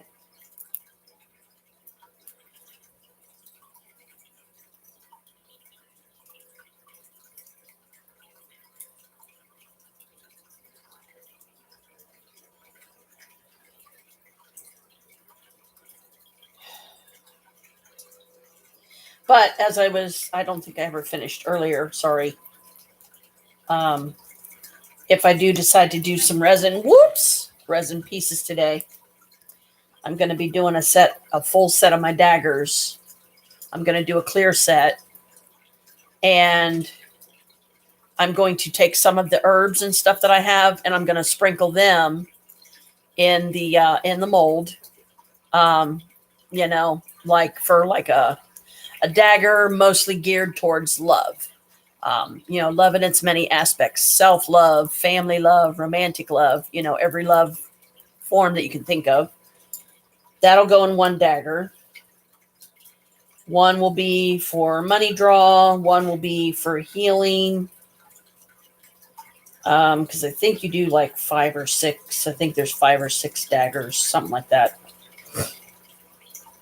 I've already got one on the dragon altar that I have designated a dragon dagger. I was going to leave it in the mold and I was going to pour some over top of it, but I think because it's a lot thinner than the daggers are supposed to be, because it was incomplete. It was what was left of the resin, and I didn't want the resin to go to waste, so I just went ahead and used it in one of the other dagger molds.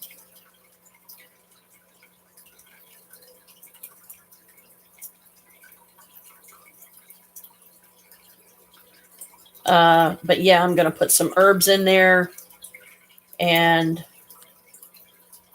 instead of putting crystal bits on the inside of the dagger like I would possibly do if I had them to use, but I don't have the little tiny crystal bits in the bottles yet, I'm going to glue them to the outside. And I might even also use some of the, oh, brother, Carl. Hello. Hey.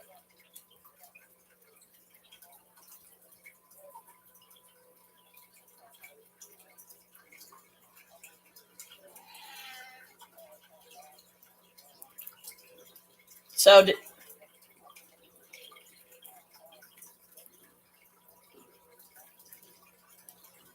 yeah. Oh, yikes.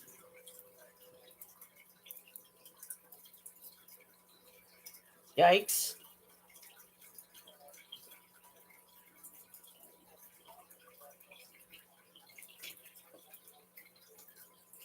Mm-hmm. Yeah. Oh, yikes.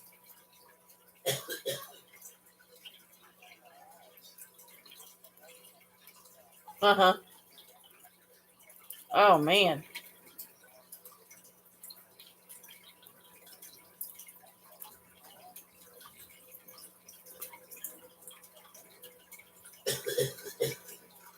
Yeah.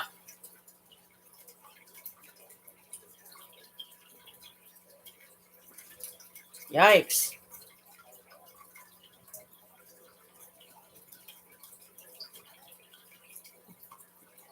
Oh.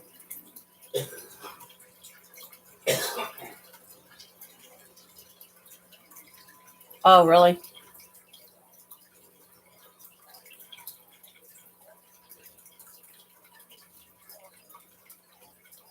Okay.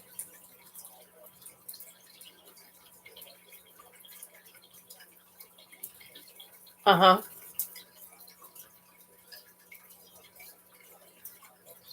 Yeah. Uh-huh.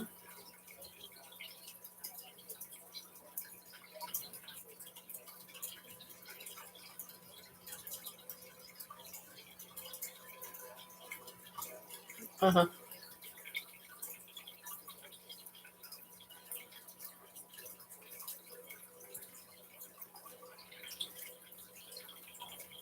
Oh. Right. Yeah, and it helps so you can breathe better. Yeah. Yeah, double vision, that's usually pretty serious.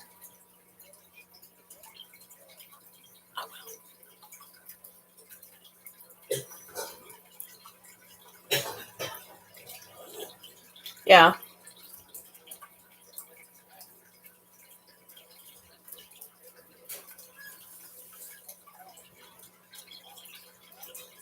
Uh-huh.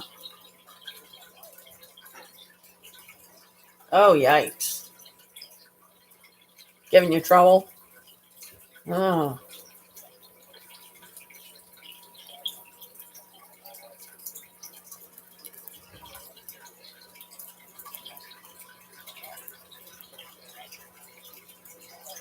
Oh, man.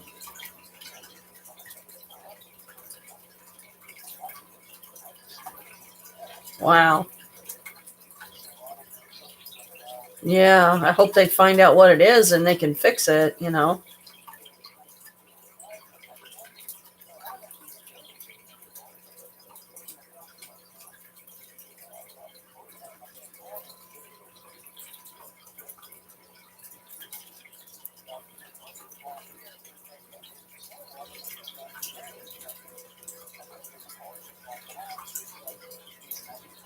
Yeah.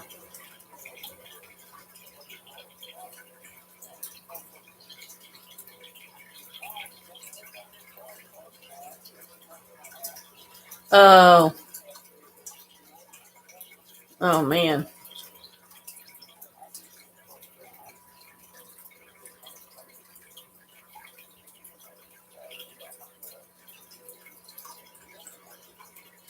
Yeah. Well,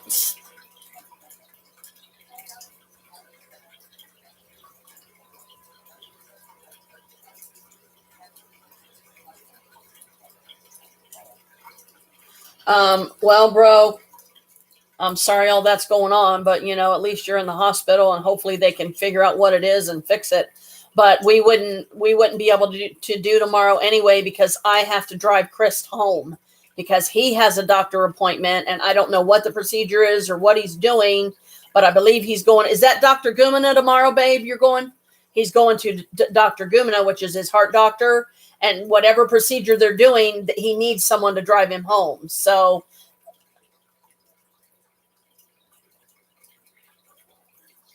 yeah,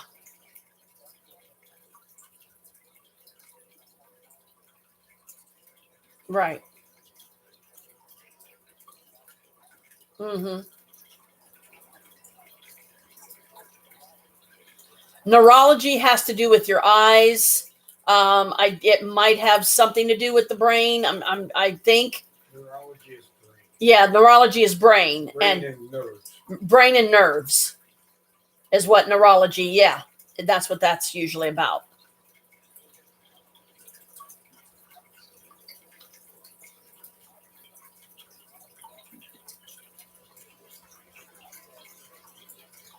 Well, yeah, I would be scared a little bit too because you know not knowing is the worst. You know, you just know something's wrong, but you don't know what. You know.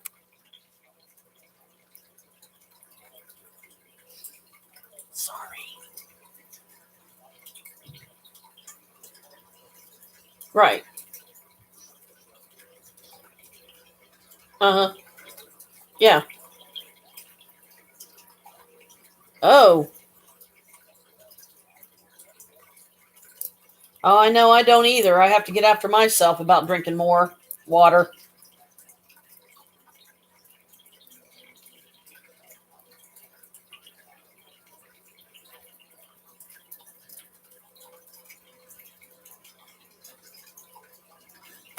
Uh huh. Yeah.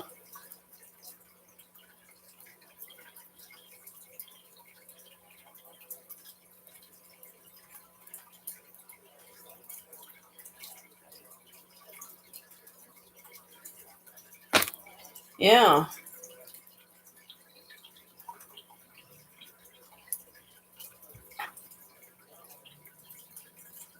Mm-hmm.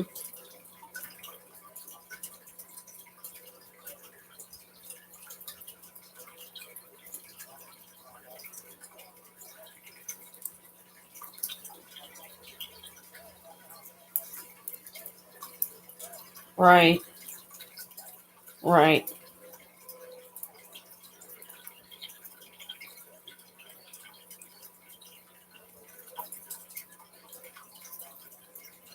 Right. Yeah.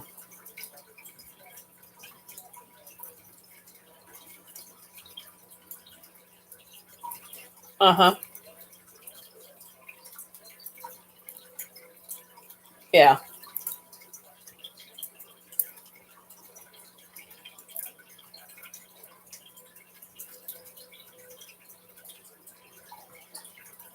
Right.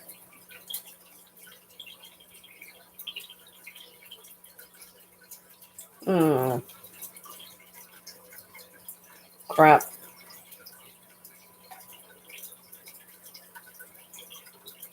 Yep.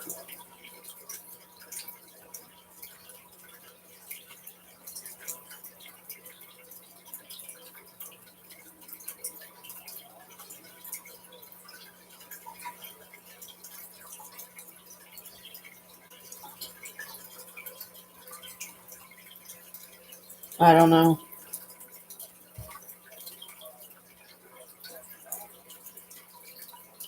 Right. Yep. Uh-huh.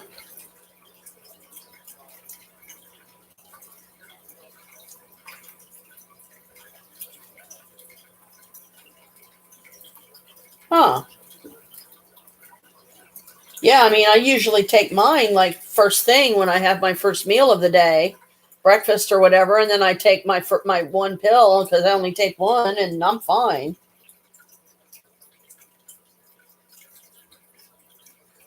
But mine's blood pressure, not cholesterol though. Yeah.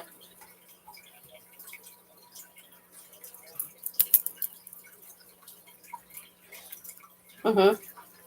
Right.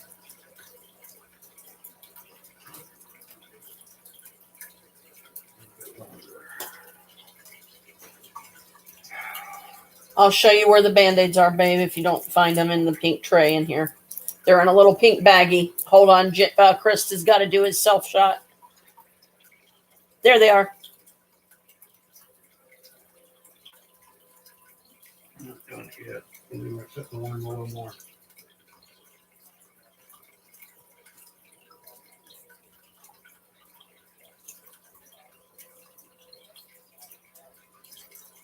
Oh, right.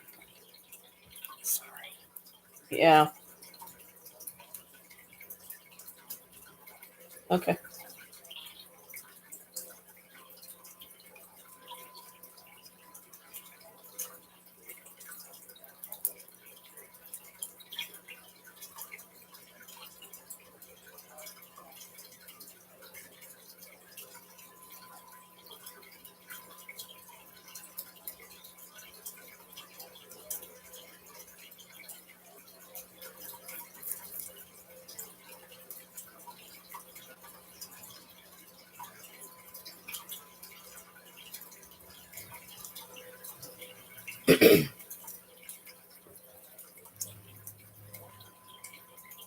Yeah. Well, that's good.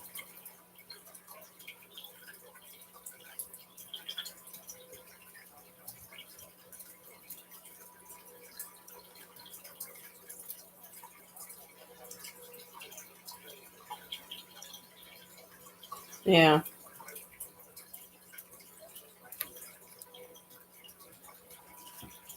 Yeah, really.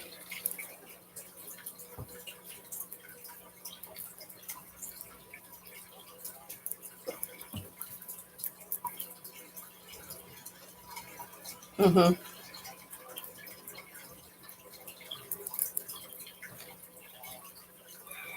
A big bad boy's hiding again.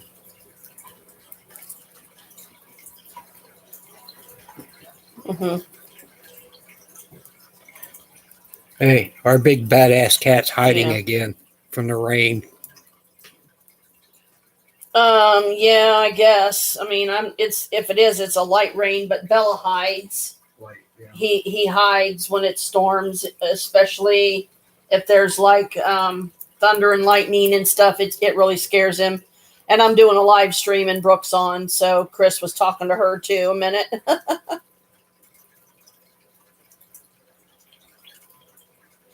Well, I'm sorry all that's going on, but I hope they can get that, get it sorted and get it fixed for you, bro. Just keep us updated what's going on.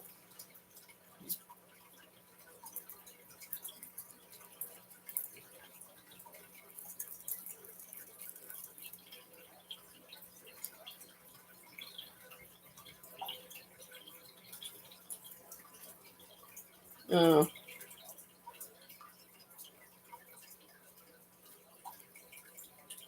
yeah.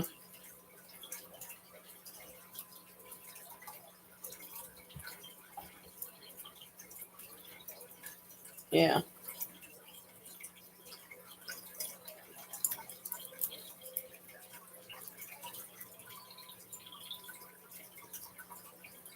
Yeah.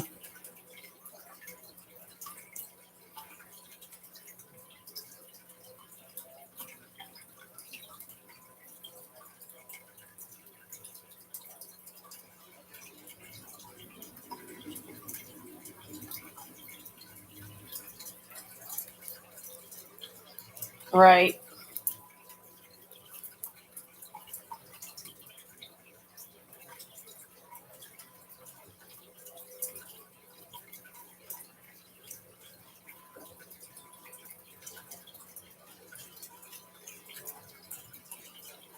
Mm-hmm.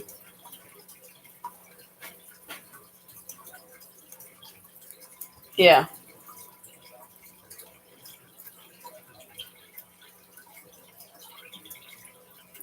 Yeah. Hopefully.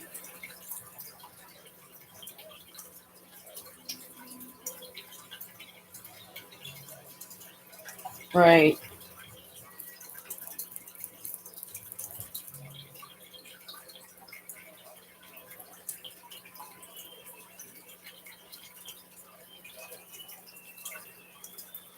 Yeah. Right.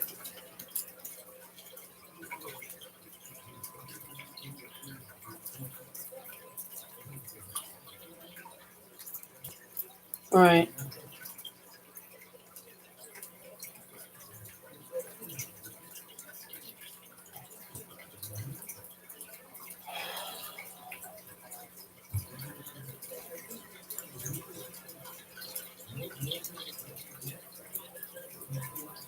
Mm-hmm.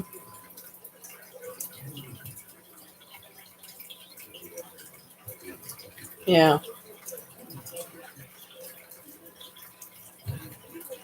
Right. Right.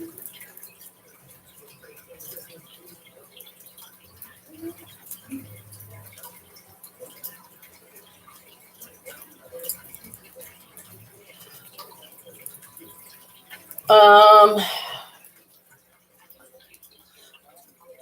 No, he had it in his phone, but he was, because we got different phones because our others were giving us so many troubles.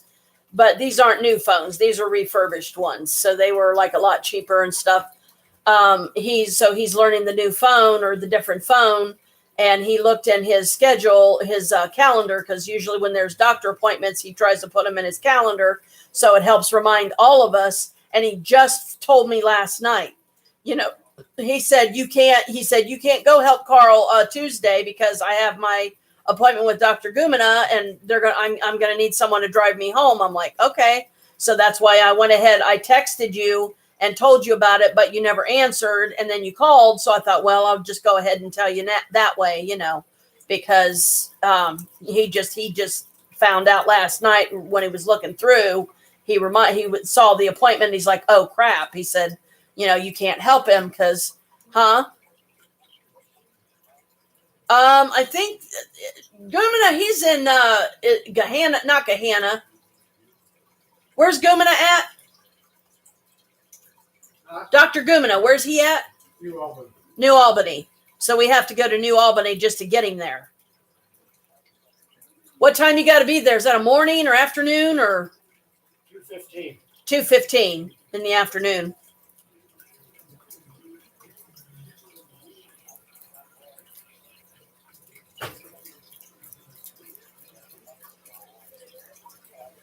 Yeah.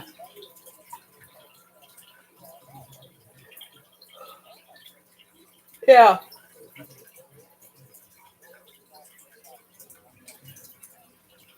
Yeah.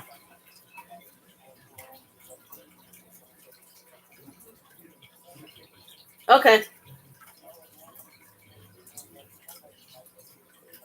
Okay.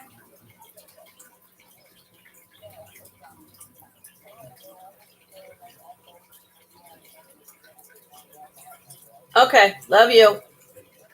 Bye.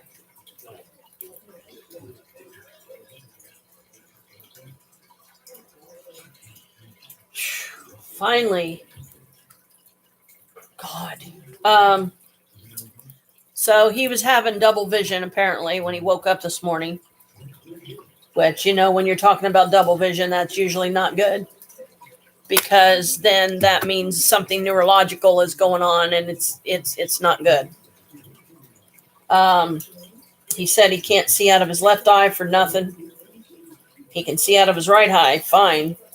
He drove himself to the hospital, which was definitely difficult to do because he was having double vision. So when a car would come at him, he would see two of the car. So how do you know which one's the car, His car is now parked at the parking lot of the hospital that he's in, but they're transferring him to the Marion Hospital, which means his car is now going to sit in the parking lot of the hospital he's currently in. He's not going to be there tonight to turn his lights on at his place. His car's not going to be there. And he's already being paranoid, freaking out, panicking that somebody's going to break into his trailer or do something else. Like I would let that happen. So, no, it's like, okay, I will ask my spirits now. Ancestors, anybody that can go, please go and watch over Carl's place tonight. If you find it in your hearts that you guys can turn on the porch lights, go ahead. If not, just watch over the place. Make sure nobody messes with anything. What? What's wrong this time? Double vision. He drove himself to the hospital, and it was really hard for him to do because anytime a car came towards him, he saw two of the car. And something about neurology. That's why he was asking about neurology and stuff. So something's causing him to have double vision. And they said one of the things that can cause it is dehydration. So he's not drinking enough water or something still. And I can relate because I'm still battling with that myself.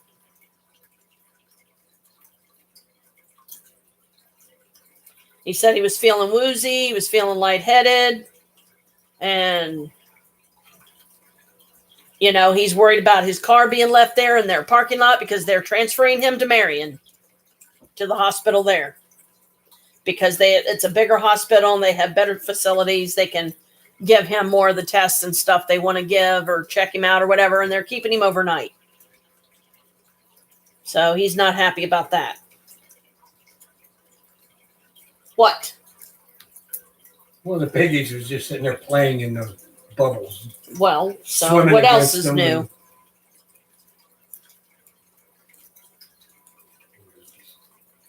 Yeah, piggy fishes, they do all kinds of weird stuff besides eat everything in the tank.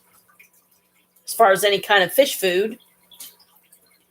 I mean, the frogs this time were like, jumping up and getting the flake food from the top. Yeah, I do too. I hope that's why I kept telling him, I said, whatever it is, I hope they get it sorted, and they can get it fixed for him.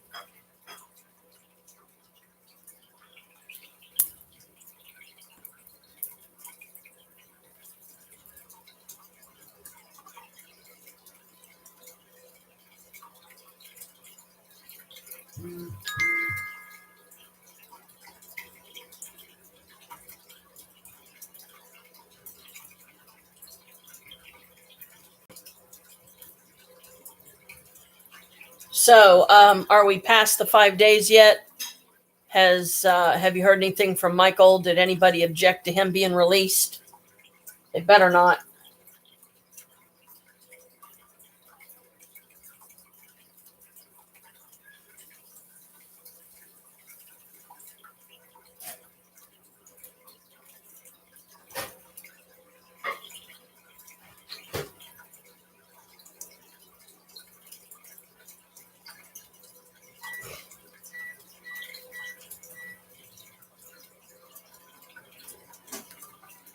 Yes, it's been the 5 days, but he might not get updated on what's going on. Yeah.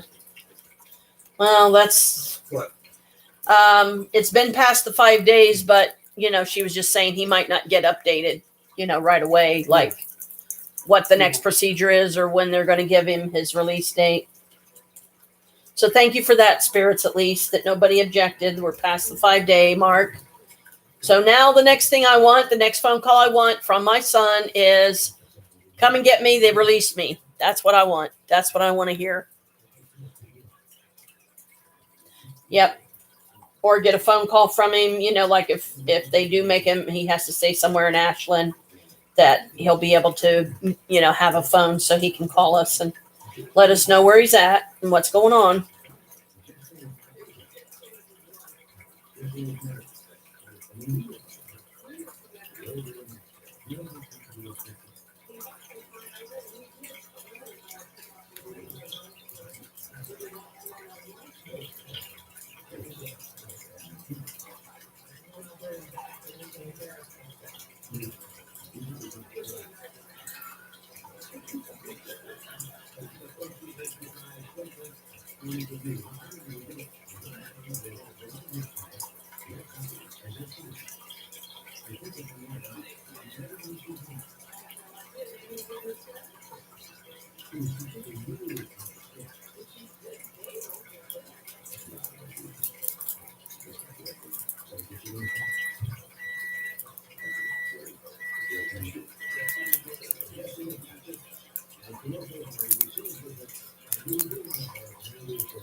Okay, almost got this ball in there.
Now it's raining.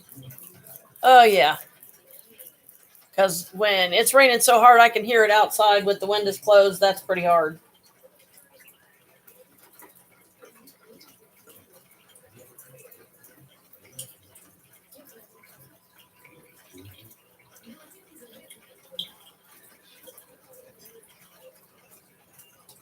Well, I was able here lately, I've been able to play my Abacan Life on 2 of my computers.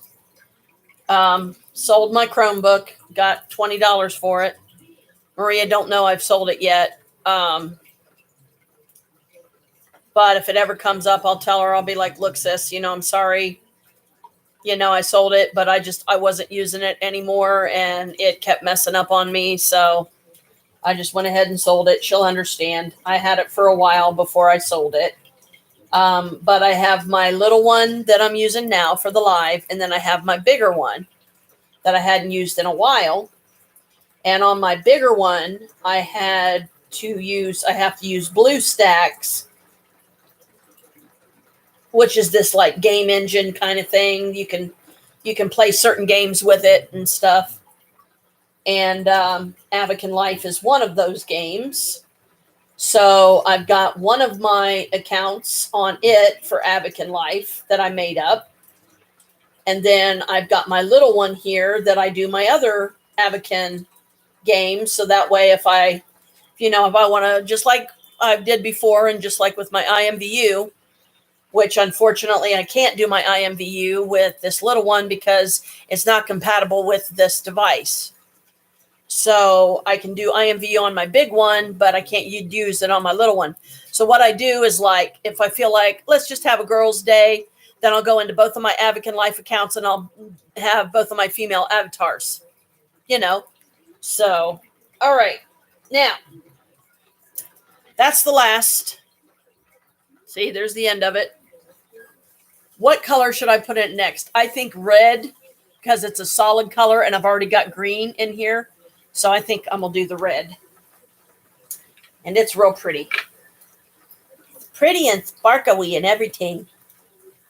I'm not going to use that green because I just don't think it's in very good shape. And I've already got green in here anyway. So. And when I knot the different color into the new one, or I knot the new color on, I say, this represents another battle scar in my life that I have fought and won.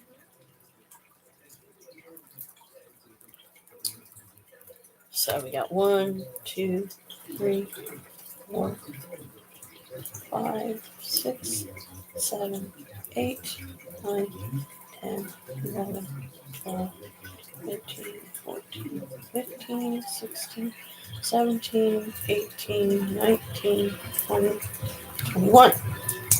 And I do 21. Count to 21 when I'm pulling some of the yarn out, because it symbolizes for me that I try to live my life with the mindset of forever 21 instead of my actual age. I don't let my actual age define me. I live like I'm forever 21.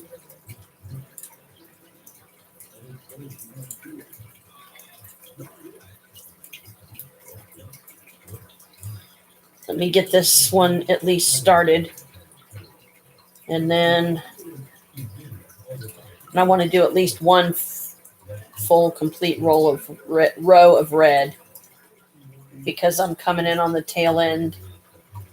And I have to be careful when it comes to working with this kind of yarn when it has glittery stuff in it, because sometimes if you hook it wrong, you get stuck in the glitter part, and then you can't crochet it right.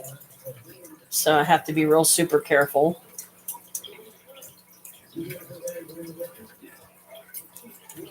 And then I will have to get my table cleaned off so I can set it up for a resin pouring.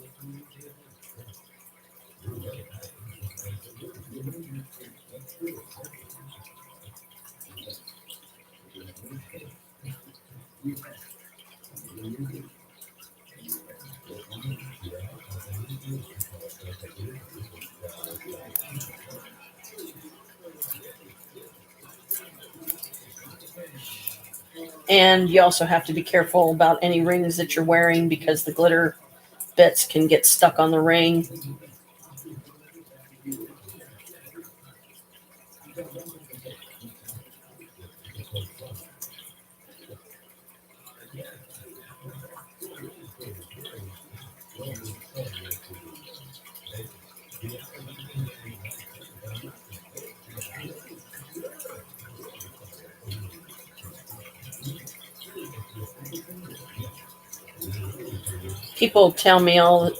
People many times have told me how fast I crochet. I don't even realize it or think about it or whatever. I'm just doing it like I normally do it. And they're like, God, you're fast. I'm like, really? And they're like, yeah. I'm like, okay, if you say so.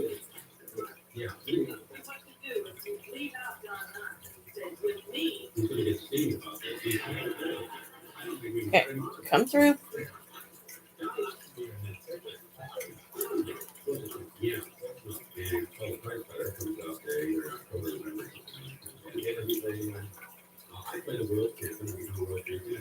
Because this, another thing, interesting tidbit about this tablecloth, this altar cloth that I'm doing for the dragons is what finally inspired me to make up the dragon altar was the victory dragons.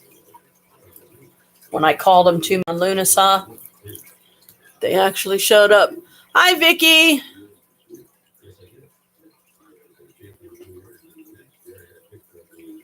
Love you too, sweetie. Hope you're having a good day. I is crocheting. I'm making me a pretty altar cloth for my dragon altar.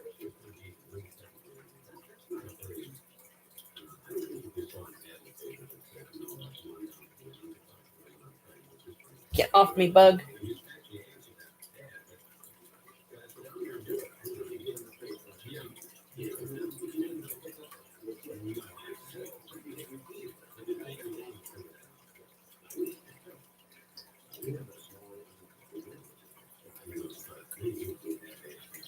And thanks for popping on, Vicky, and showing your support when you can, hon. I appreciate it. You know that.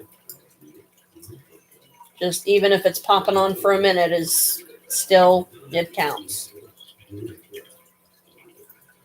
Hey, Squeaky! And here's the Squeaky girl, Carmela. Come up to say hi. Hi to the mama. Hi to the mama. Hello, baby. How you doing?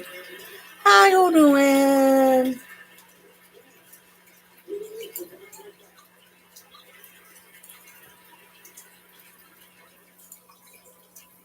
I can always tell when she's in a loving mood. Because she does her paws a certain way. She does this a lot. She'll have one of her front paws. If you watch her, she'll hold one of her front paws up like this. It's real cute. Ain't that right? Oh, I'm seeing rainbows through the fish tank. Oh, that's cute. Oh, shaking the head, shaking the head, shaking the head. Carmela. Hello, baby girl. Hello. How's the Carmela boo? Carmela boo. Carmela, Carmela.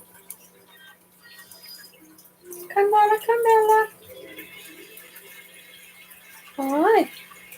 Dad is in his watching Carol Burnett frickin' phase right now. I mean, he'll watch episodes from all the way back to, I wouldn't be surprised if he's watched the very first episode she ever had. Hi.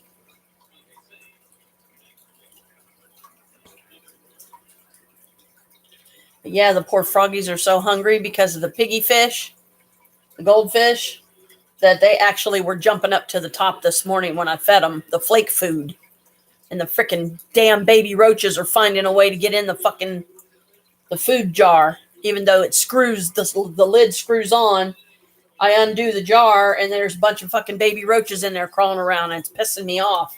It's like, great, which that means I'm going to have to fucking put it in a damn, baggie too. Even though I shouldn't have to because it should be sealed, but their little bastards are getting in there. Carmela, this is really a bad time here. Why are they always wanting loved on at the worst possible times when you're trying to do something? Ugh. It's frustrating.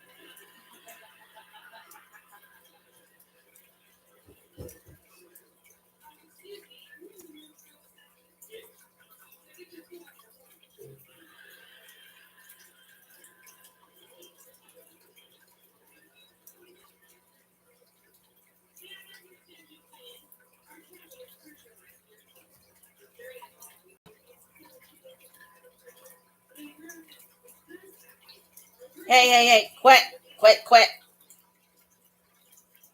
Let me get this row done. Can you at least do that?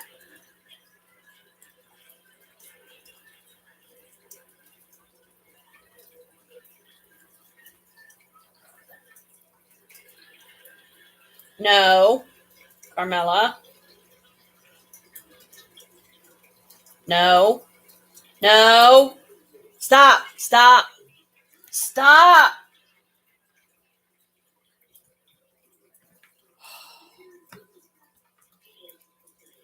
This is why I don't crochet around the cats. Because they think it's playtime and they start grabbing at the yarn and then they snag the crap out of it, which makes me angry. Okay. So that's what the red is looking like in the top of it. I think it'll be pretty. But since they're doing this whole persistent, I want loved on thing, I should put it up anyway because they're gonna end up messing it up or something, and it's gonna make me mad.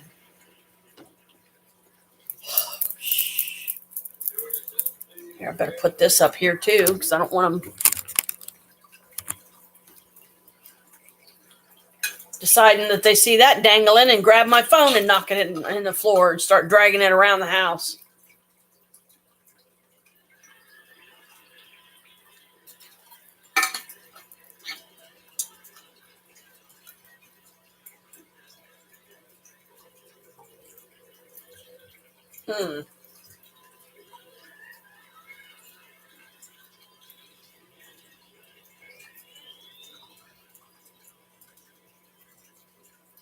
Yeah, unfortunately, I think the only way that I'm going to be able to do daggers is, I could clean all the stuff off of my little table here, but I'm using it. It's the only little table that I have. And my only other alternative is to go downstairs, throw my shoes on, go downstairs, get the card table out of the trunk, drag it up here, try to set it up, which it will not fit in this tiny little space. There's no way.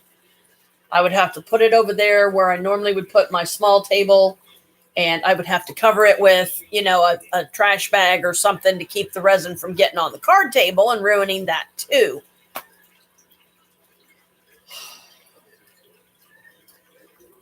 Because I've ran out of, containers to put stuff in, or I would grab the table in there that's got all the mugs on it that we don't use, but I don't think I have a big enough, deep enough box to put any of those in. Wait a minute. Didn't I have another one of those cat litter buckets over there somewhere? I had like Halloween stuff in it, but I could always take the Halloween stuff out, maybe put it in a different box, and then use that box to put the mugs in so I could clear off that little table. And this time, definitely make sure that I put protective covering on it so that another table don't get ruined.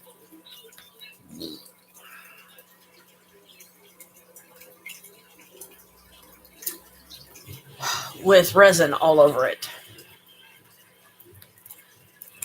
So let's continue this little adventure. And I'll turn the camera around so you can at least see me. You don't have to stare at the fish tank the whole time. Pretty sure. Yep. Oh boy, I'm going to have to move a bunch of stuff just to get to it. But I've got to try. This is my resin stuff anyway.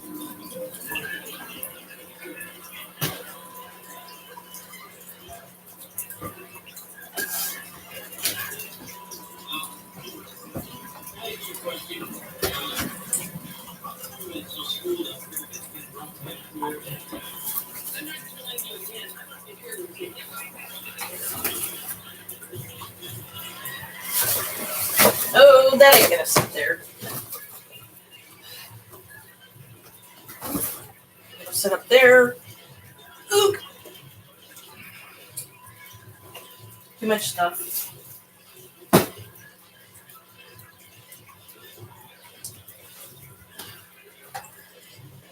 How am I gonna get this out of here? Yeah, not easily.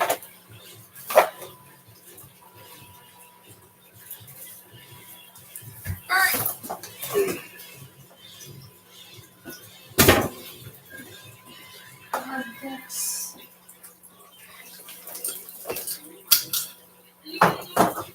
Move this table.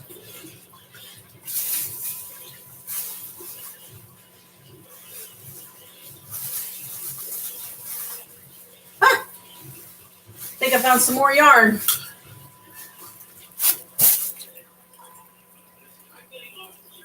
Oh. Well, this is said than done. Okay, there's the bucket.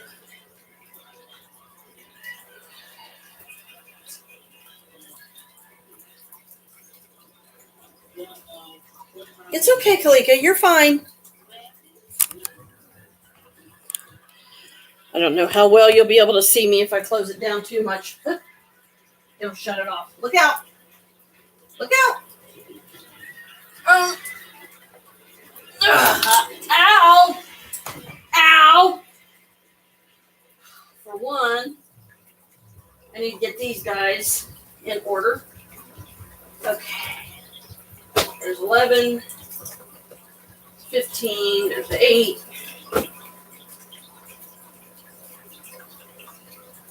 10.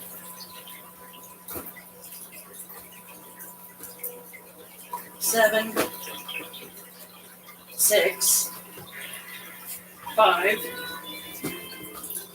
4,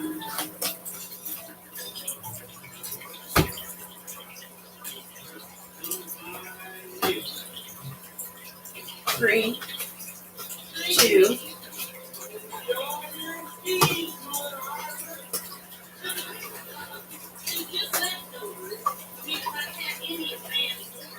1. 12, 13, 14, 15.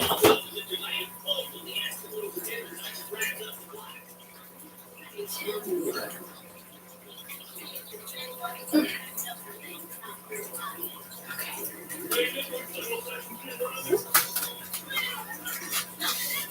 Alan?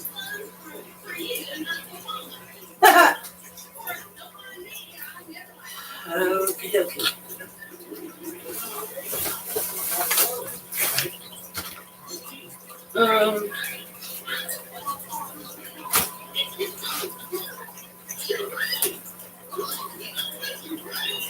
Harry. CDRW. What's a CDRW?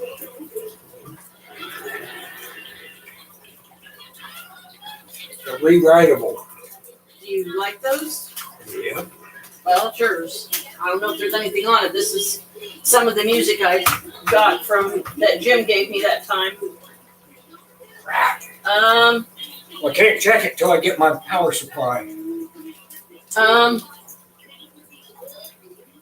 They were on the floor. I think you've been looking for those. I'm just reorganizing, Brooke. Bear with me, hon. Might as well, right? I'm down here. What else am I doing? Might as well organize. I think Ex-Mucane likes me. She sees that, I'm trying to do good. Oh, what was that? Did stuff spill out? No. Good. This is another part of a jewelry thing that I have. I need to check through because I'm looking for some stuff that I've misplaced again.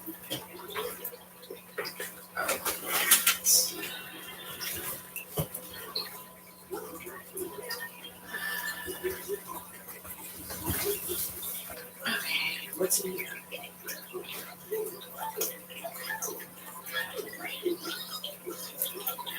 Huh. How about that? There's a picture frame. I'd actually be able to use that for my roses, maybe. This one's got very little.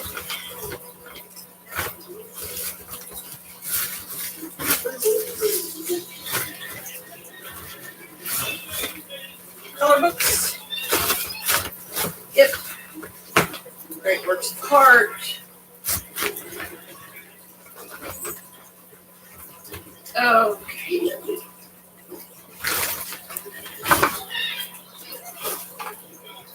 Ah.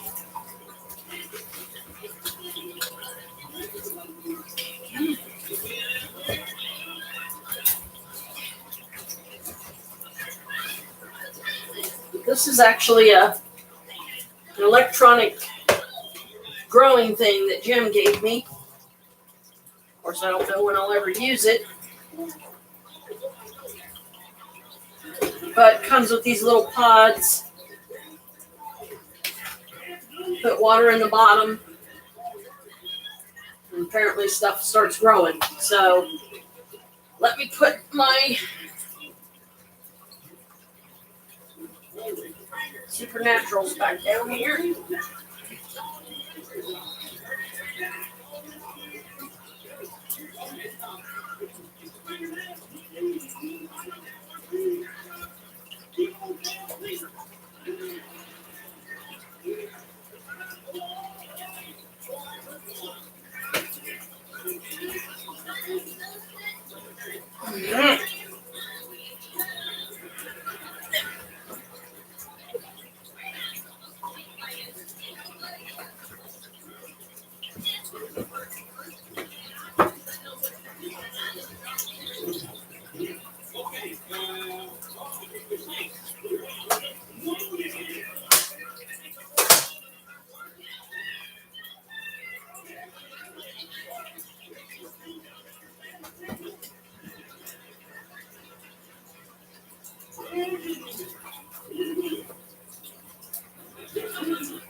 Ah, fudge. Darn it.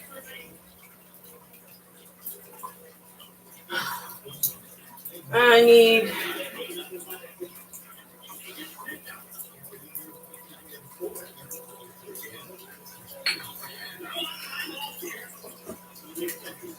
something to use as a bookend.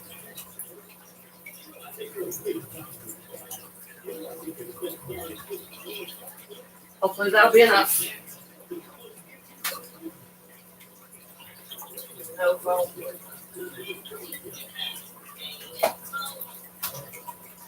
Listen to any of those.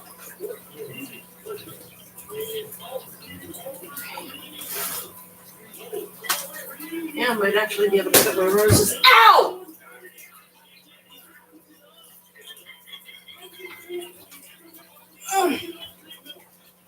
Ow!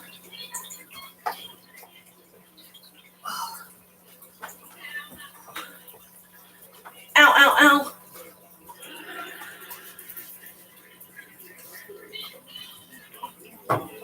Now it's getting this back over here.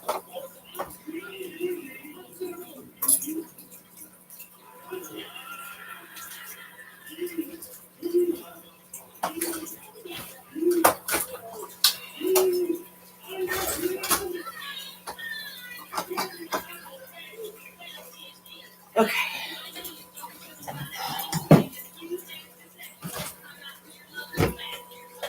Good, there was only one thing in there. Good. Okay, I'm gonna try this.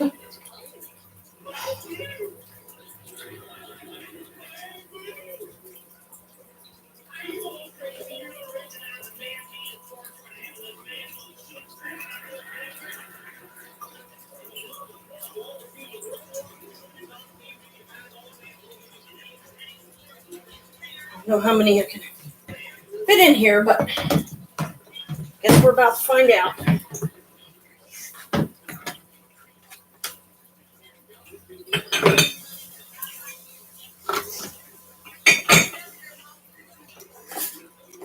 Wish I had a way to hold that open.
Well,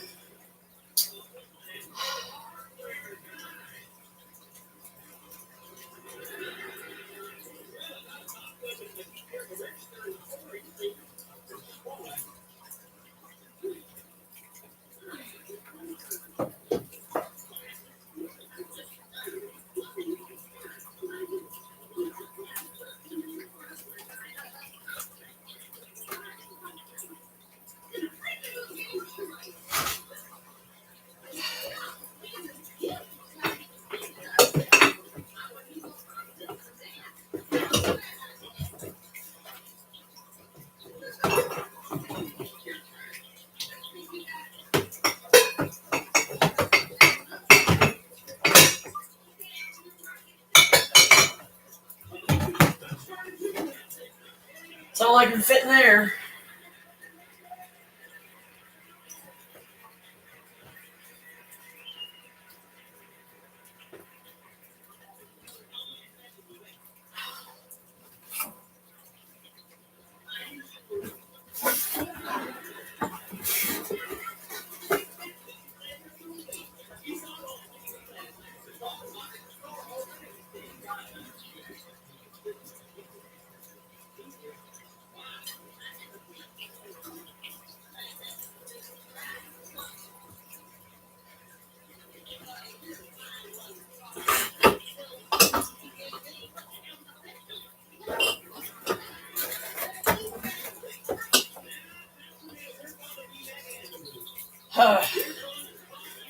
Well, oh, this thing's gonna be heavy.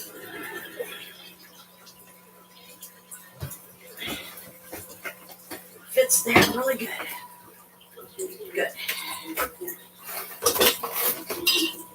So I can set that there.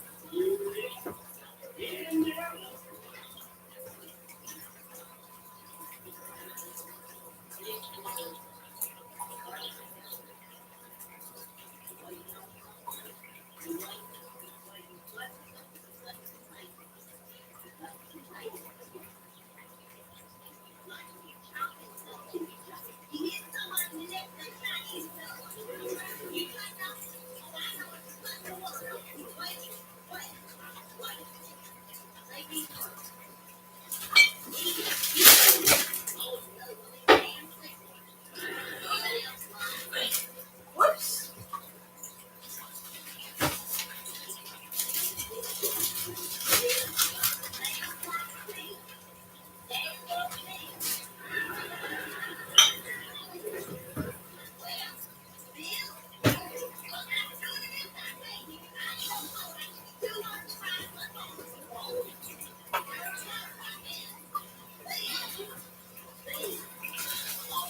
See all that dust? That's how long that thing's been sitting.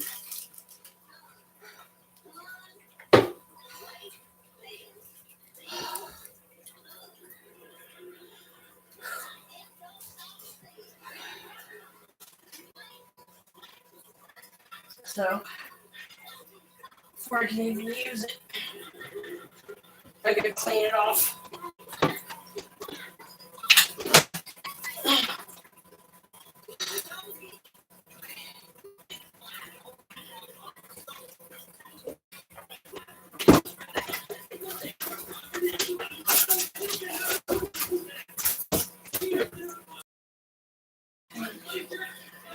There's the daggers. Or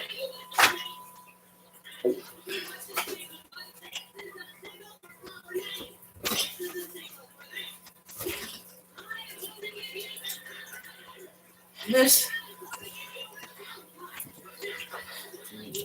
I'm hoping it'll be just the right size to put my roses in, which I'll check here in a minute.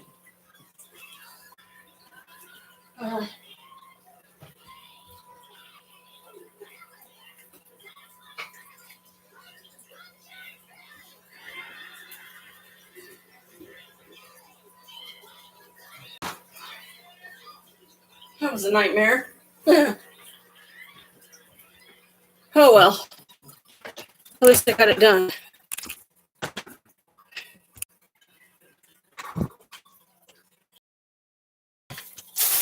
Right now, I need. It's pretty bad when you're doing that tiny little bit of stuff.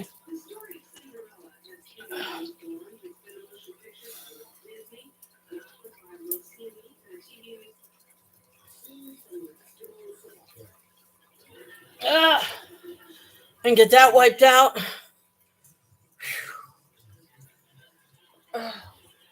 Where's my? Yeah, I use one of these.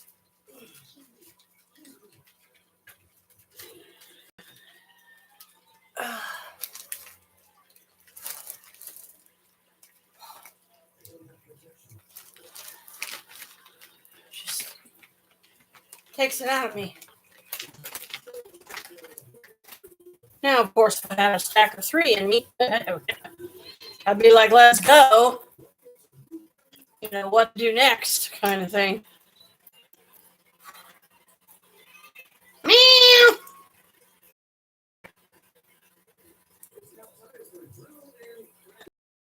More. I don't need any more cold sores.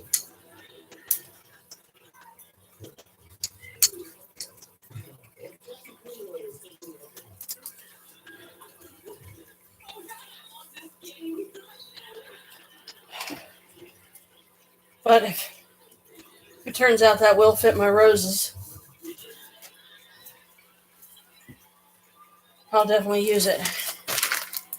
You know, my roses painting, diamond painting that I did. And let's see what colors of yarn I have in here.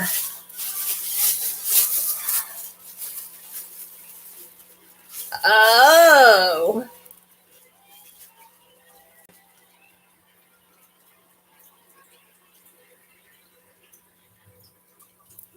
Well, whatever I was making, it's red, white, and black.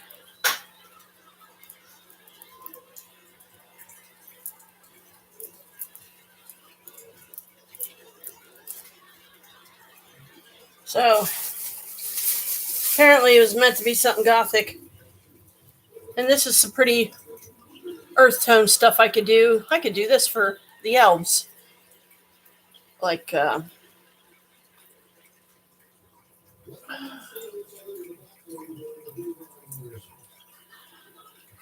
do some kind of a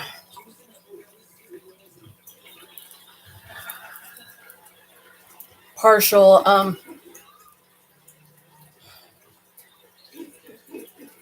okay, I've got this knotted on the end. What was I going to use this for? I honestly do not remember.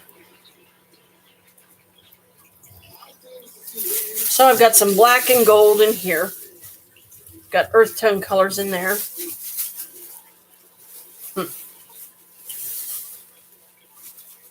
Whenever I run across yarn like that, I will try to get it all centralized in one location so that I don't have to go. Now, I know I had some damn yarn somewhere around here. What the hell did I do with it? Because other yarn gets scattered and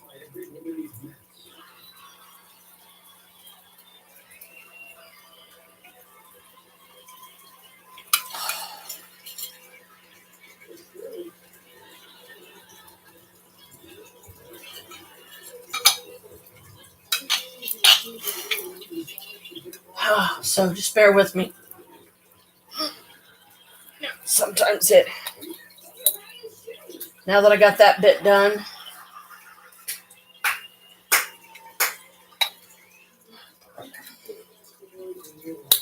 well, Pappy is in his happy place.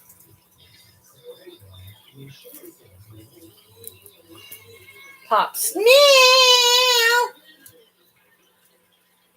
He's in his happy place. He's watching his Carol Burnett. Hi. Hello.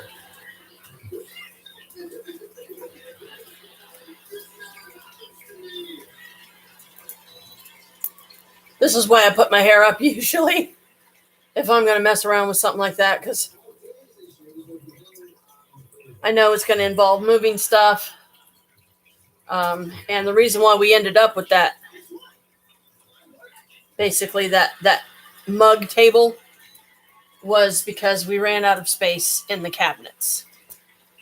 The very top cabinet, I can't reach unless I'm actually standing on a chair. Chris can reach it because he's got the extra long arms. I don't. So, oh Lord. So he's found his happy today.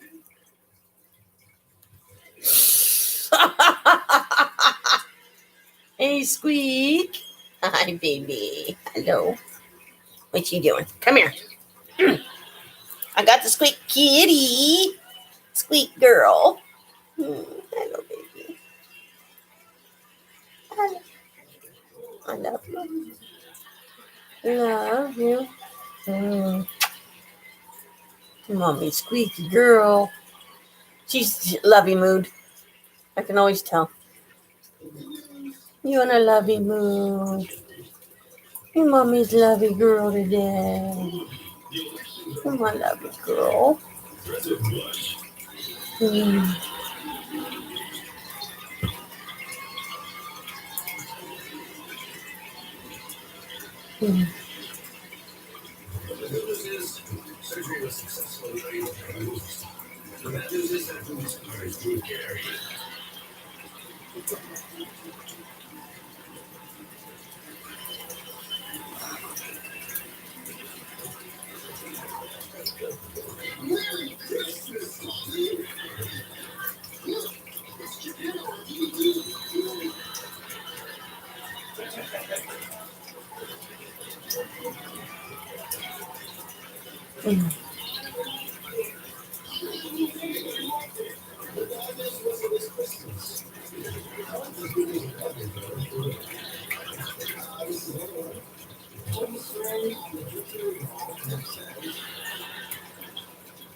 That's the only way sometimes I can get her to leave me alone for a while, and then it don't always work. The only drawback about this is there's only one little metal thing left here that's supposed to hold the back of the frame on. The rest of them got broke off, so what I had to end up doing is I had to end up taping it into place. So before I go through all the crap of untaping it, putting the roses in there to see if it's going to fit, I'm just going to lay them on top first and see if they're going to fit.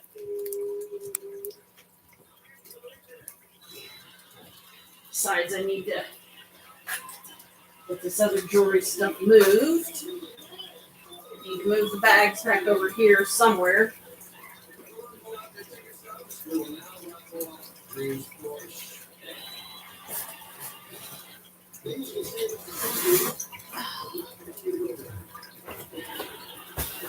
Oh, turtle. There's my roses. Be nice if they would fit.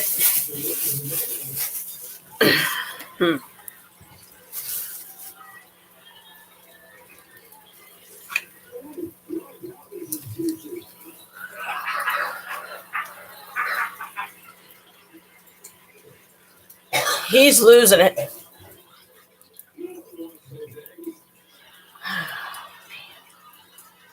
That's a shame. It's actually too tall. See? Here's the top of the canvas. Here's the top of the frame. So I'd have to stick it in there like that.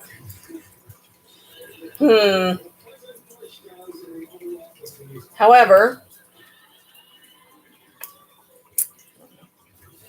let me see. You see, that's what I mean, because these things are such an odd size. It's going to be difficult to find. You'll have to have special frames made for them, most likely.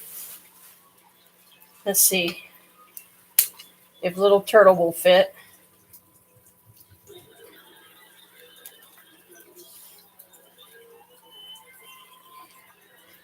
Yeah, he kind of fits, but you won't be able to see all of him. See, if I put him in there, see, there's where the thing is. So you'd be able to see some of him, but not all of him.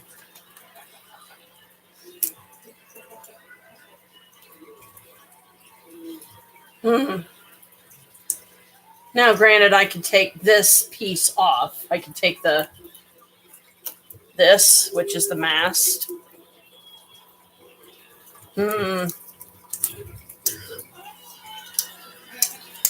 Oh, Lord. If you suddenly hear a loud thump and crash, that's probably Pop's falling out of his chair because he's laughing so hard.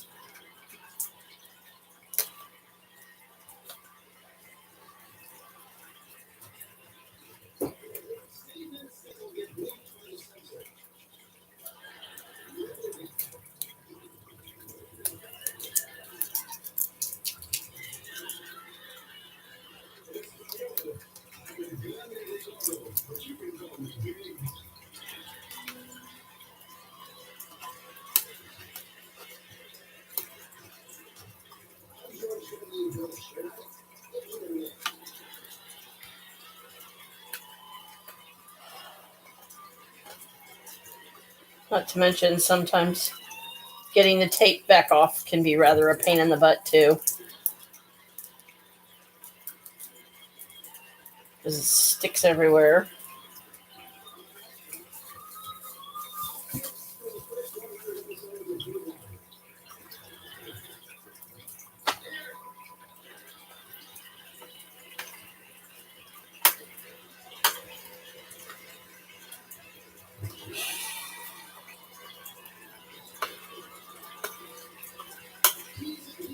See, this is why I didn't want to use tape.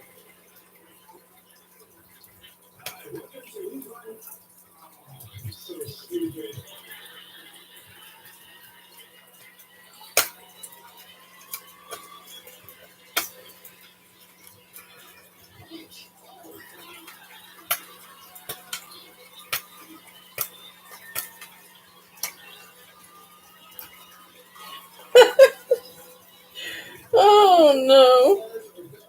This is gosh awful. The freaking tape is like literally breaking up into tiny pieces. Okay, I give up on that one. Let's see if I can do better with any of these others.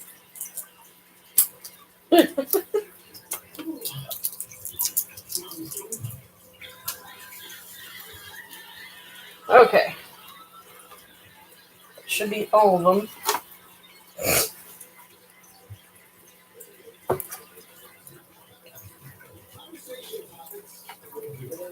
Because my thought is this. This is a nice piece of masking. So who's to say I couldn't use it for some kind of a frame for something else, maybe, you know? So I'll keep it. But, God, this glass is awful.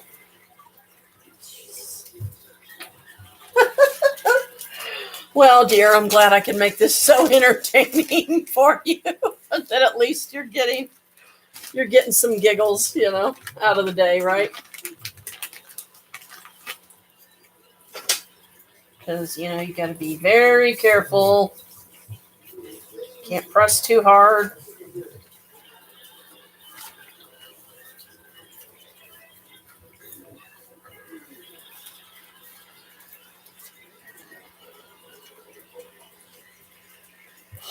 Ew. Looky, ucky. Just from the one side. Okay. Try to get both sides while I'm at it.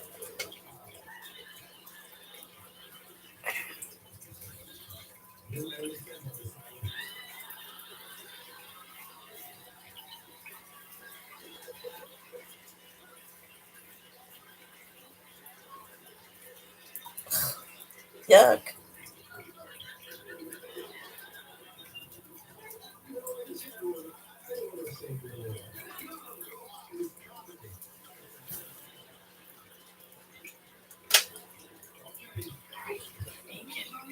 I can do this without.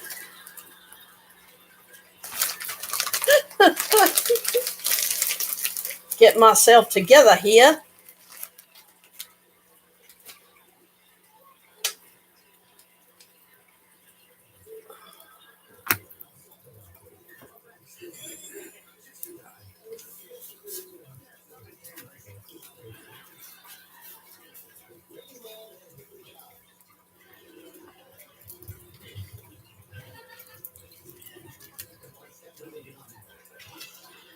See? Let's see if I can even this out.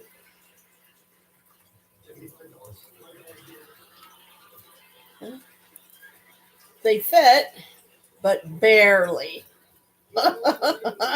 Barely.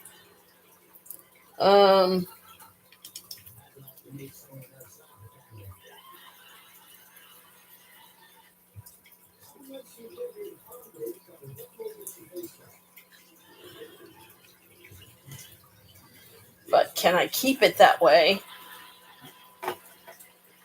Oh, I hope so.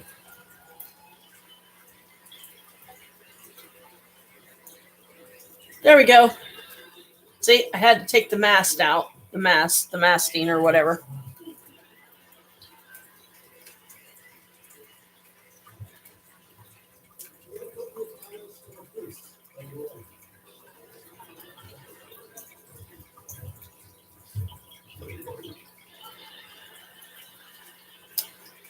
So I can hopefully put my roses up somewhere.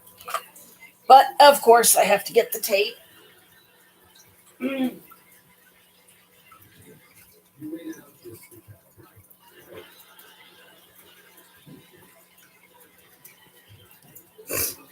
This time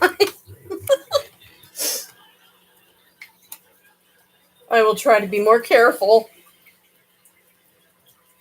about like any stickers I get to fill in the spaces.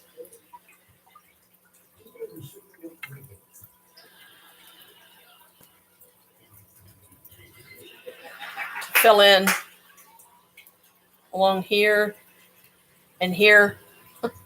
I'll get some more sensible stickers like stickers of other roses or something instead of going crazy with the Lisa Frank stickers like I did with my other one.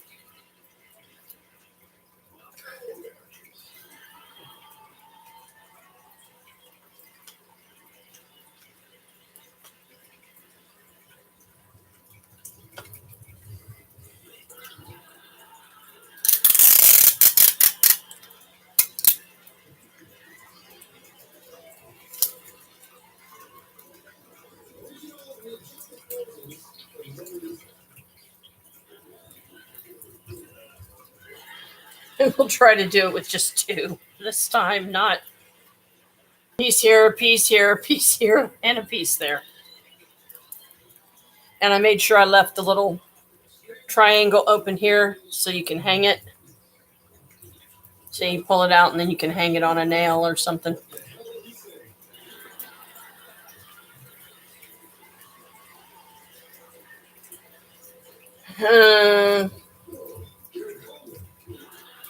But yeah, I'll try to get some even flower stickers. You know, they don't necessarily have to be roses, but if I can find some that are strictly different types of roses, then I'll put a strip on one side and then a strip on the other. I think that'll still be pretty.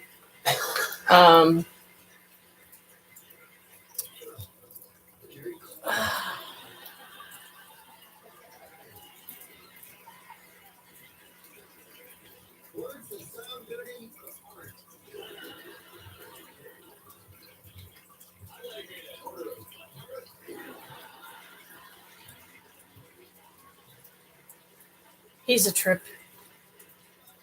This is actual glass, so hopefully this will be safe. because when I put down my Wild Heart Witch Soul, painting after I got it framed, of course, Carmela scratched the crap out of it. So she shouldn't be able to do that with, regular glass.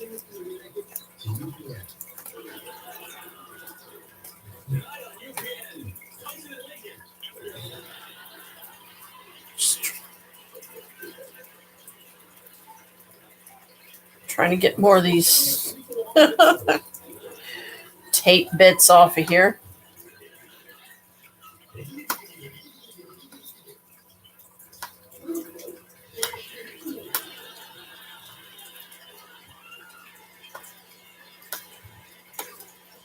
Okay, now it's sounding like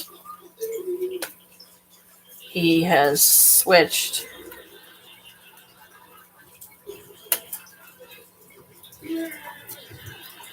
From Carol Burnett to whose line is it anyway?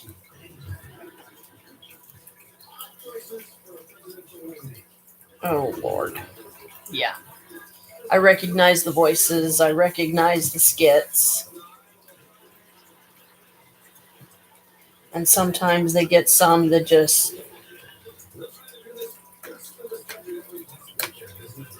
bring out the hee-haw in him.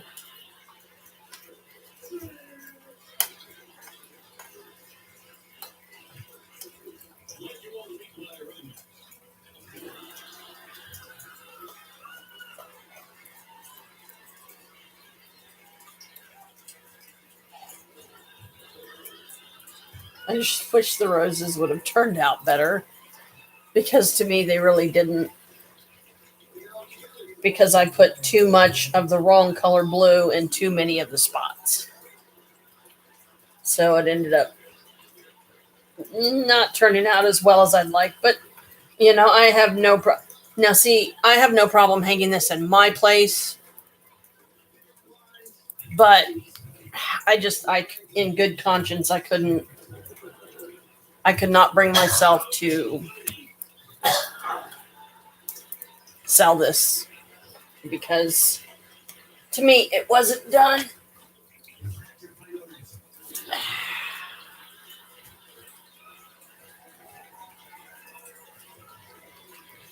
It wasn't done as good as it should have been. Not to mention the really messed up one that I have, that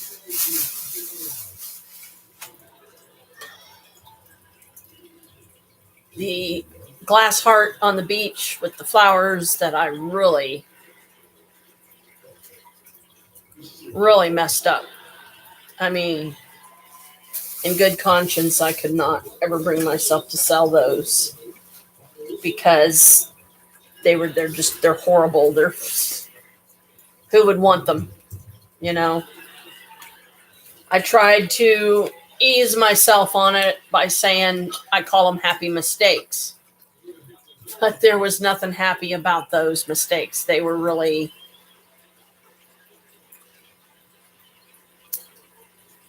to ruin a painting so badly, it really was upsetting to me.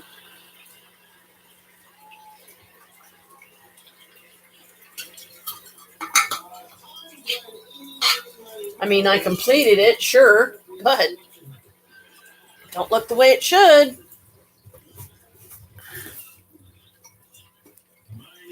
And now I gotta find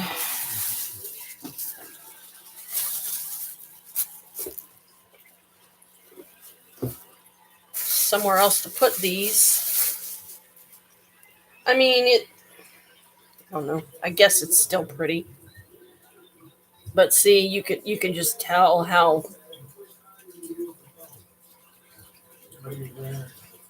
badly messed up it is. Like, especially right here, the colors obviously are seriously clashing.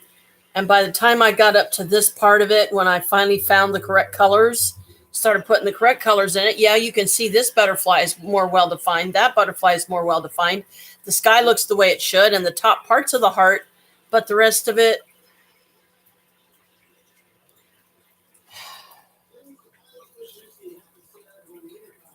it just don't. I don't know. It's just don't look right. And if you use this mast to frame some of it, only that much of it would show. So then it's going to look even stupider. So I don't know what to do with them now, but got to figure out something. I got to find something I can put them in. Because, I mean, look how tiny the turtle turned out. He's really small.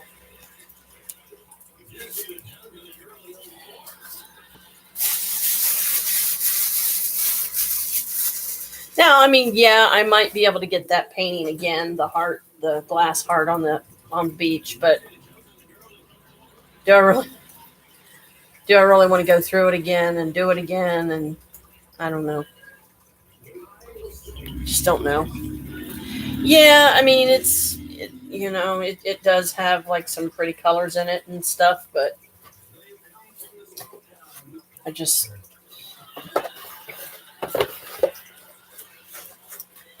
wish I would have done better with it. That's the thing, is I just wish I would have done better with it.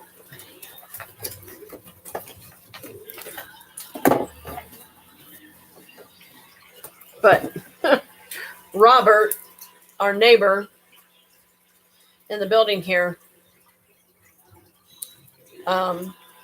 he asked me one time here recently when I was down there at Maria's hanging out and stuff. And he said, so how did the yard sale go? I said, it bombed. He's like, no, really? I said, yeah. I said, I only made $20.50 one day, and Chris only made, $7. So in the 2 days that we were out there, that is the totality of what we made. So in that sense, you might as well say altogether we made $27.50. And nowadays, with the prices of things and how expensive it is to even live, that's nothing. It's just not enough. It's not, what can you do with $27? I mean, nowadays you can't even get a meal with that, really. I mean, if you went to McDonald's, maybe, and you got everything off the dollar menu, maybe, but you can only do McDonald's so many times, and then you can't afford to do that even because you have no more money. And Dad, bless him, he did try to give me $10 towards my phone that he recycled yesterday in the phone recycling ATM. He got $20 for my phone, and I guess he got $20 for his.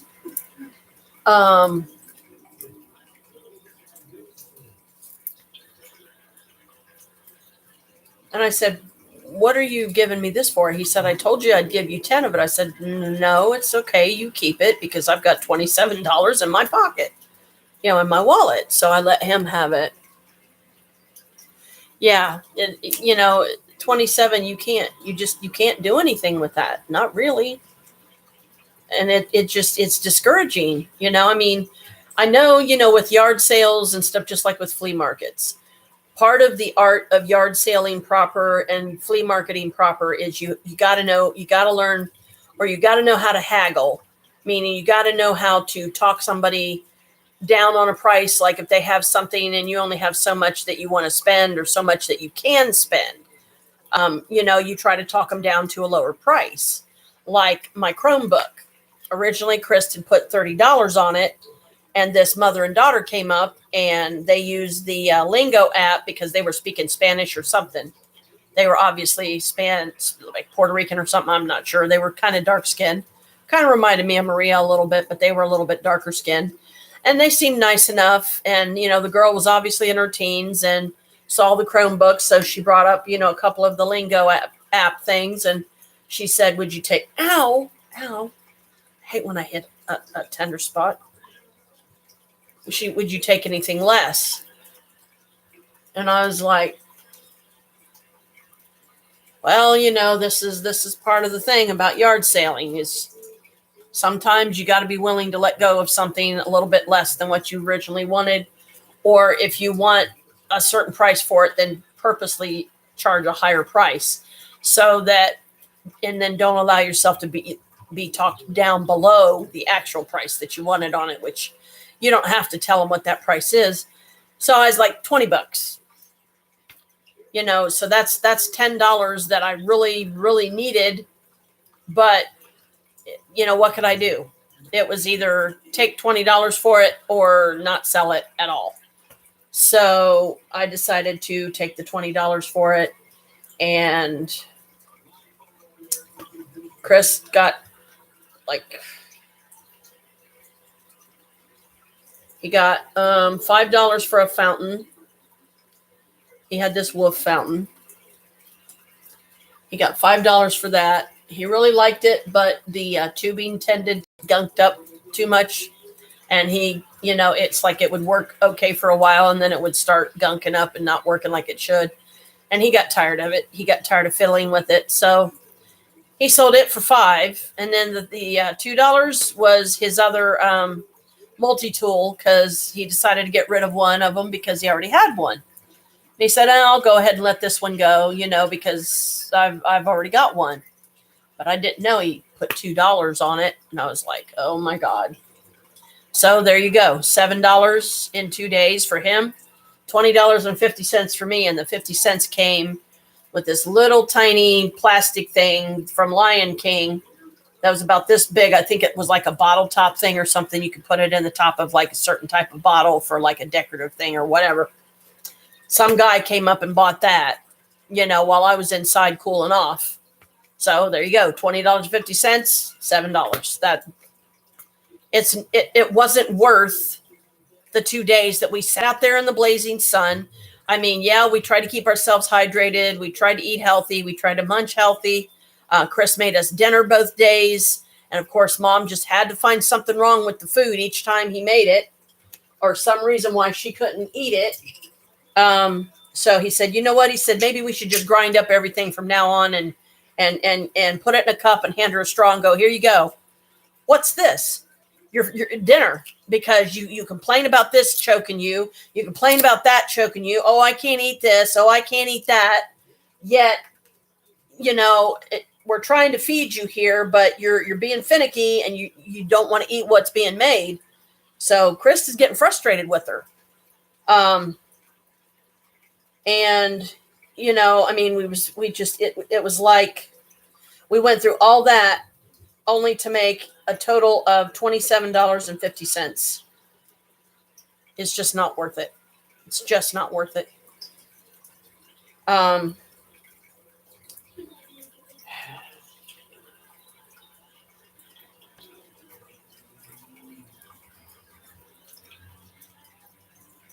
now I'm going to be even more discouraged about ever, I've already said I'm not doing another yard sale in Whitehall, because Mom's place is the best place to do it, and it's just not worth it. Because, we see cars driving up and down that road all day. Whitehall being so damn strict and not allowing you to put up advertisements like out on Broad Street and stuff, to where, like in the old days, you could just, you could put up, flyers on different telephone poles, give them the address and tell them the date and the time and yard sale, and, so people could find you. Oh, no, you don't, Missy. I don't think so. You're not climbing in that box. Not this time.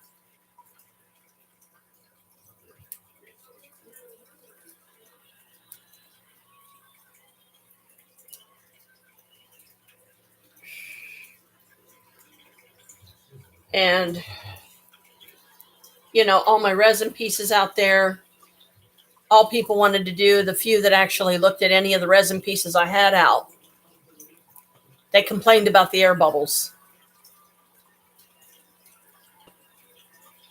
And I'm like, okay, for one thing, I was just learning how to do these.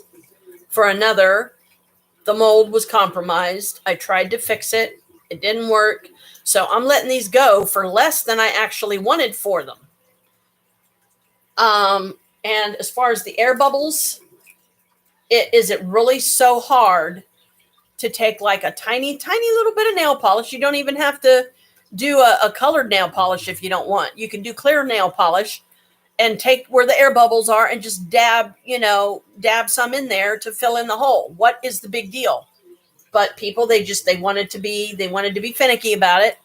So they complained about the air bubbles, and I think that they were just looking for an excuse to cut down on my product. And I don't have a hair dryer yet, so I can't get the air bubbles out by blowing across the stuff with an air dryer, a hair dryer. Yeah. Yeah, they were complaining about the air bubbles.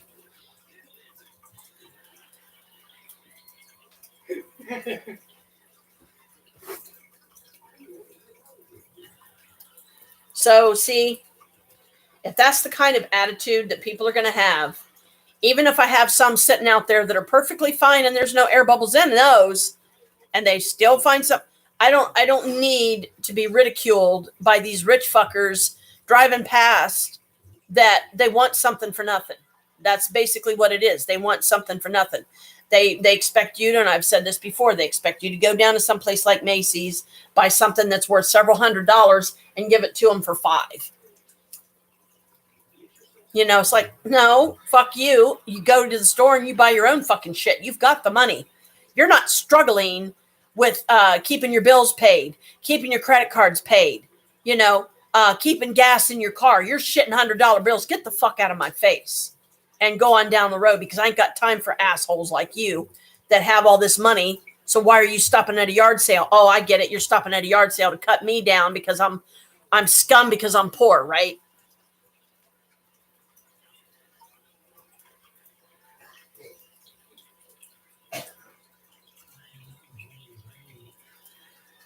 Because that's how it makes you feel.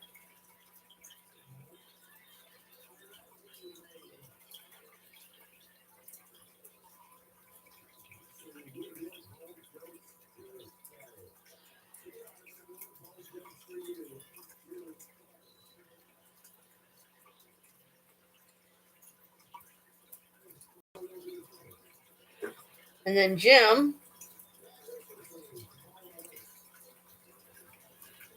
he let me down. Because he seemed so gung-ho about the yard sale and told me that he'd be able to get me plenty of tables from the church so we could have set up a lot more stuff. So I had nowhere to set up any of the clothes I had that I wanted to get rid of. I had nowhere to set up anything else. We had 3 tables out there, and we had every single table full, and it still wasn't good enough.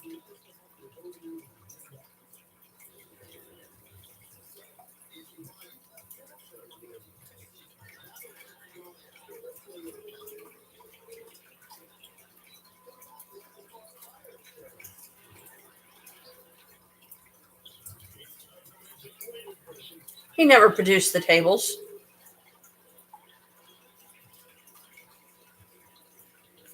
He never even tried. He got busy doing his own stuff.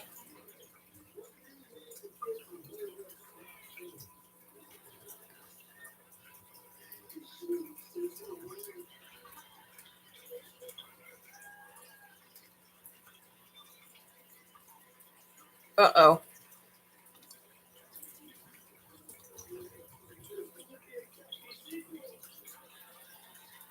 Okay, I gotta... Hey, Squeak. My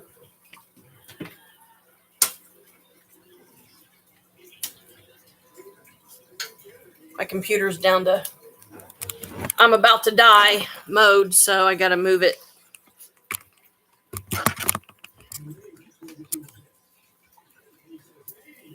So I can plug it back in.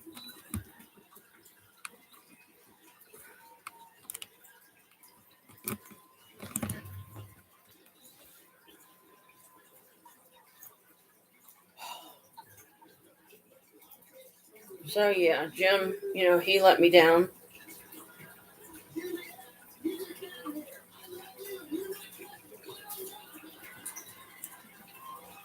which he does all too often. And I'm not judging, I'm just saying he let me down, you know. I can't rely on him. I just don't think I want to go through this again because I'm feeling like it's going to be the same way.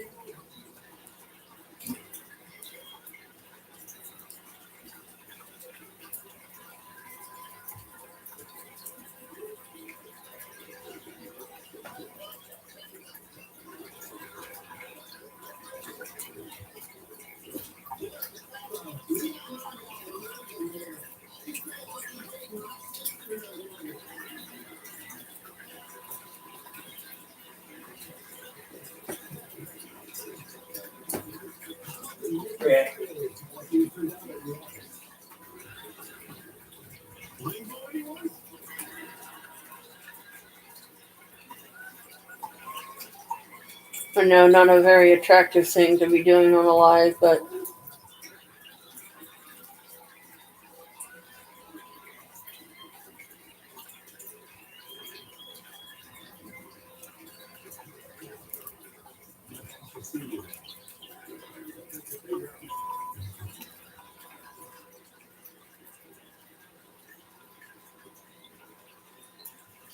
and Pop changed our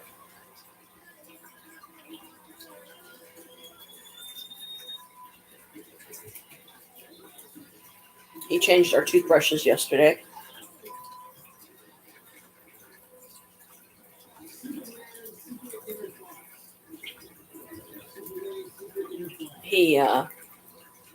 I thought it was like you're supposed to change toothbrushes like every 6 months, but this time it was only about 3 months, and he changed them because when he changes them, he'll bring the new ones in and he'll show me which one's for me and which one's his. This time I got a pretty blue and purple one.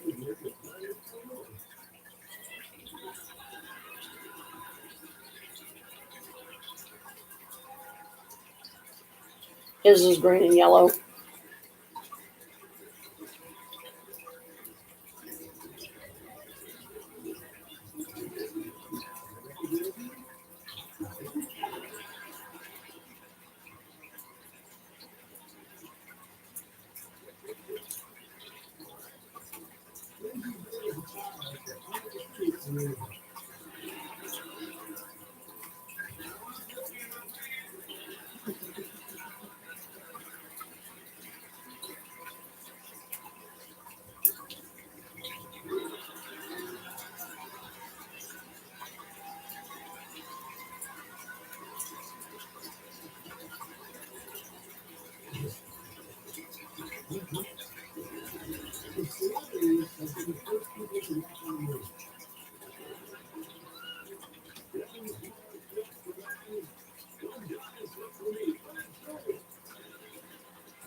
Ouch.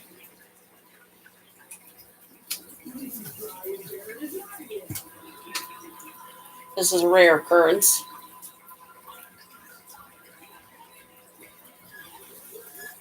This is how I can tell when she's in a lovey mood. Because this is one of the few times when Carmela will actually come up and lay next to me. And sometimes she'll even lay on my lap, if I'm sitting a certain way.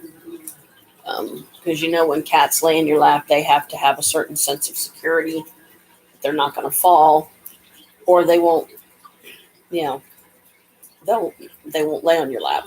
They'll lay some other way. Looking at the fishies. Scratching at the tank, as you probably saw. And now she's loving on the tank. Silly cat. I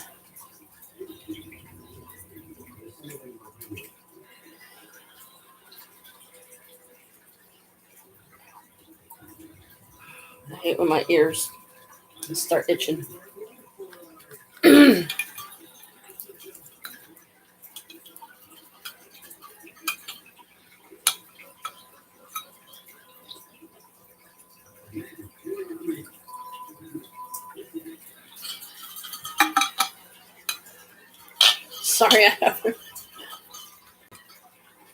Sorry, I haven't gotten the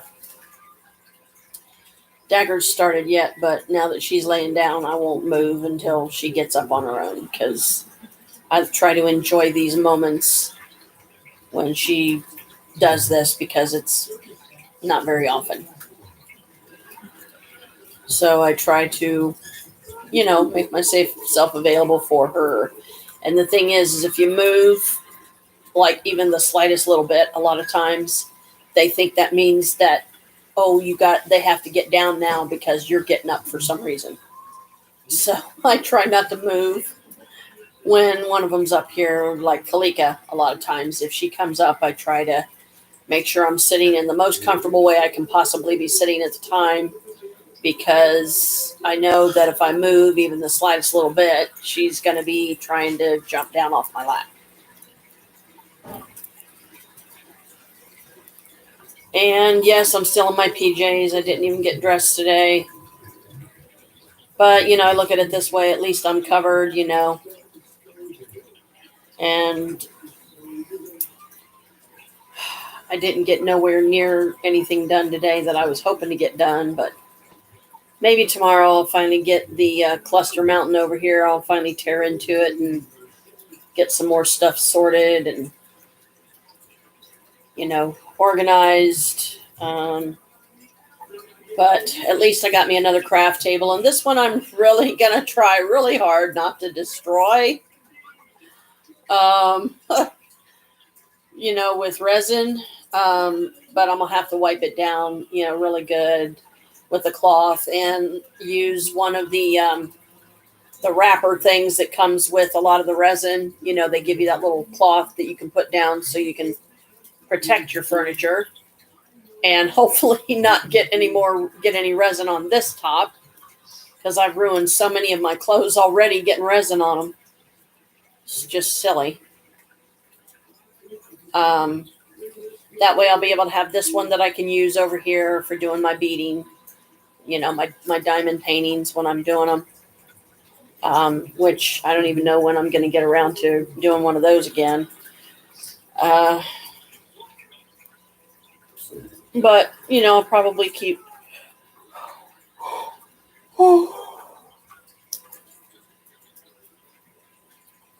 my cardinals. I'll keep working on them. It keeps me grounded, and oddly enough, it helps me to keep my energies balanced, believe it or not. And then, like my fairy eye I've got sitting on the table right here. But I think I'm going to put it back in one of the envelopes just when I slide it down in there. Try to slide it between some other stuff so it remains stationary, and try not to, like when I get it out or something, try to be very careful getting it out, because one corner of it got bent up funny. And I was very lucky that it didn't dislodge any of the beads, because then I would have had to put them back on. Hello, Moto. Oh, brother, here we go again. Let me guess. It's gotta be Carl. See? Now she's gonna get down. Hello, Moto.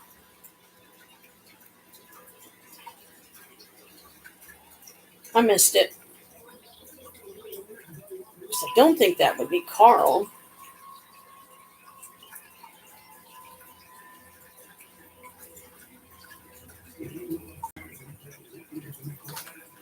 See, she got down.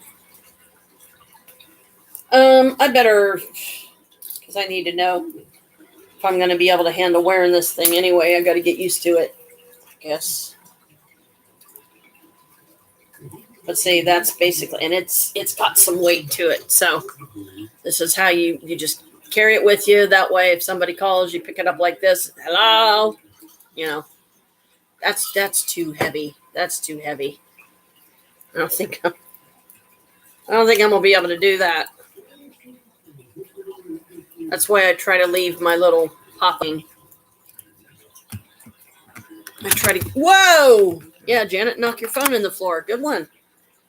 Break it. You've only had it one day.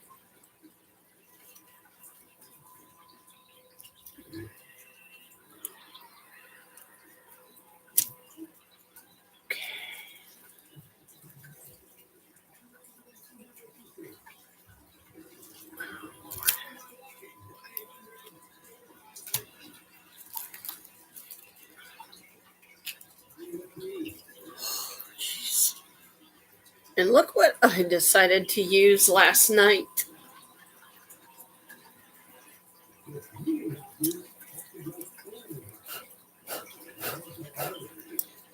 Takes less, which is nice. And I'm not going through it so fast, you know. In the whole spirit of trying to make it last because of how long the first is before it'll even be here. So that I'll have more money.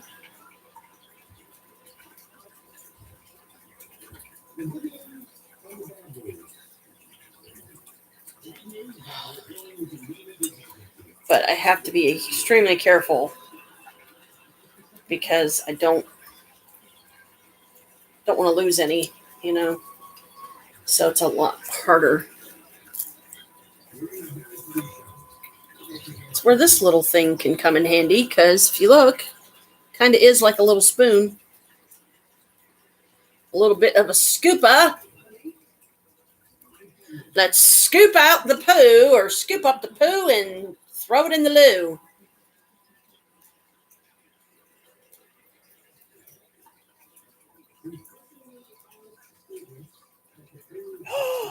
Son of a bebop. Good one, Janet. Good one. So what do? I spill it anyway. Good one. Okay, apparently the spirits wanted their offering. Okay, this time let's try it this way. All right, spirits, take your offering. Go ahead. I owe you that. Just please help me get some more before this little bit, tiny bit's gone. And found, of course, 2 of my torch lighters. And that's that one. Which it don't like to, it likes to be temperamental. So I can't think of a better way to smoke a witchy mix than in a witchy cauldron, yeah?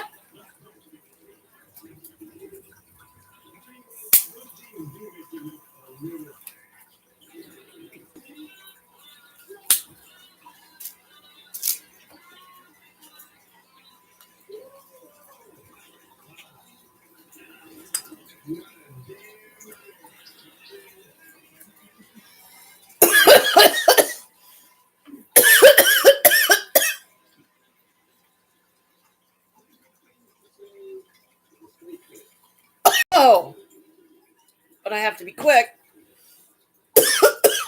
because I have 2 holes I have to plug up once I get the chamber full of smoke. And I also have to very quickly put something down on the bowl so it doesn't sit there and burn uselessly and waste the little tiny bit that I have.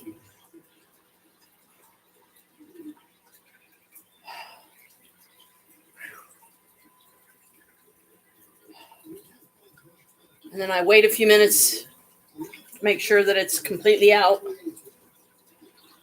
And then I have all that lovely hits, at least if I do it right. I can get one good hit, or I'll get a partial hit and then I'll stop and then I'll get another. And then I'm going to get my daggers started. You've stayed with me this long, you know, and I really am glad that these sessions of ours, you know, family sessions where we just kind of hang out and, you know, get each other through the day. It's at least a way that we stay in touch, and, you know, it makes you happy. It makes me happy. You know, we have the fun, silly antics of Pops in there when he's doing his silly stuff. You get to see Boo Baby occasionally, you know.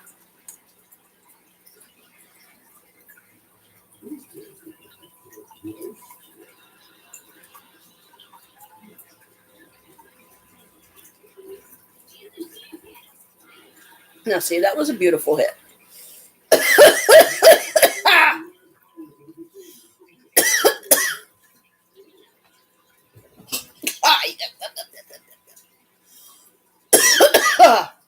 Yeah, that's the thing about the harshness of these particular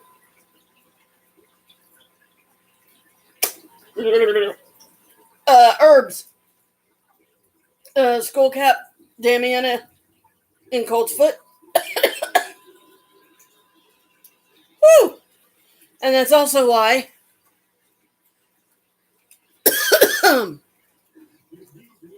hit lightly. Definitely hit lightly. Because if you overhit, you're coughing up a lung. If you underhit, you're wasting a hit. And it's like, yama. This is not good. We are not trying to waste hits.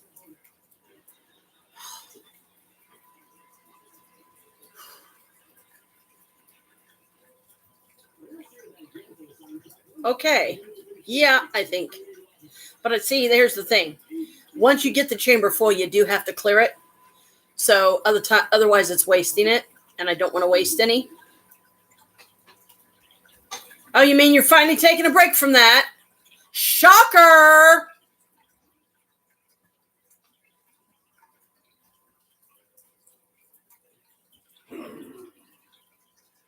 Take stops away.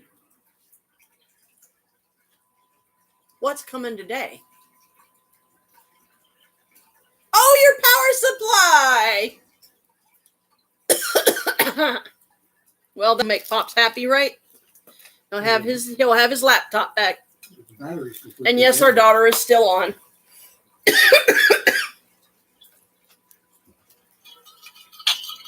Woo-wee!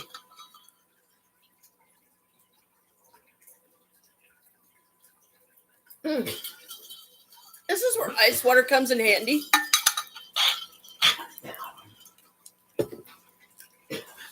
Because I'll be the first to tell people, these herbs will burn the heck out of your throat. So all the more reason to do it lightly and, you know, try to, like, span it out through the day. Like, give your throat a break. Give your body a chance to really start relaxing more from what the herbs do and the areas that they target, which is how they help. So, but we have a bit of a problem though.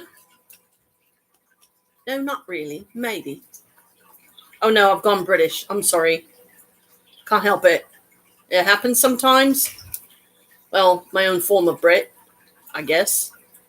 Okay, if my voice goes deeper, I'll let you tell me who you think is speaking. And if, yeah, I have a feeling, but I'm not gonna say anything because nobody will believe me. You might, but majority of the people out there would not. They never have. Even other people in my life have never believed me. I'm going to get a rag. Oh, that looks so weird now, but that's not bad.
Bloody hell. Sorry, had to go to the loo. And forgot the rag. Yeah.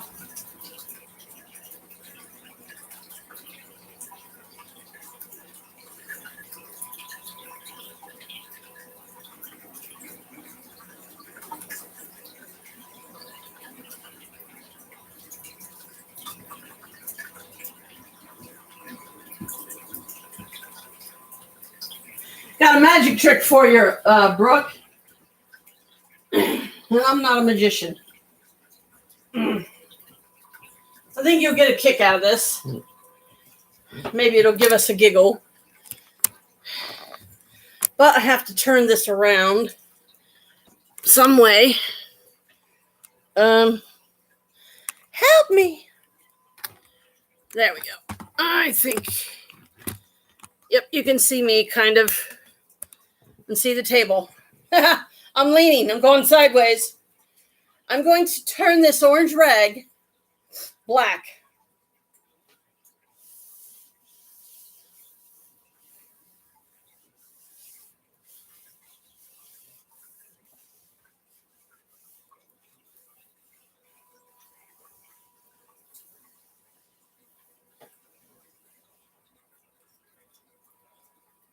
Ta-da! See? That's how dirty that table was. I mean, honestly, are those Lisa Frank stickers? Yep. Well, that's how you can always tell that when it's something I've owned, it has Lisa Frank stickers all over it. Hey, it's the kid in me. You know, I think I am Lisa Frank, or like basically my own version of her, because I like the colors, I like the artistry, I like the childlike playfulness of it, you know. Did you like that trick? Yeah. But as you can see, this is identical to the other table. Same color, same everything. See, this part here, I usually have it furthest away from me because you can kind of use it as a footrest. And this part here, you know, collapses it down or straightens it out. Same identical table. And I better get this wet thing off of here because the next time Chris puts his arm there, he's going to be like, why is it all wet? And then I could always say, oh, I fiddled on it. I couldn't make it to the litter box. Sorry. You know, I don't think he would know what to do. Okay, you go, Lou. You go, Lou, and I'll get this thing dried. So I need something that I can dry it off with. No. So I'm gonna have to carry it over here. Set it down. Hang this back up to dry now because it's gonna be all wet. It's all wet. It is all wet.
me. You guys don't get eaten alive by my bugs.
Like my blood.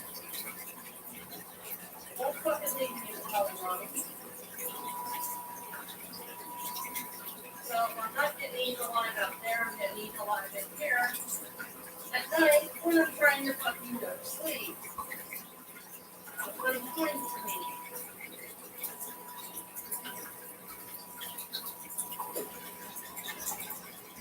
Oh, right, dry rag. Hang on. Hang on, sweetie.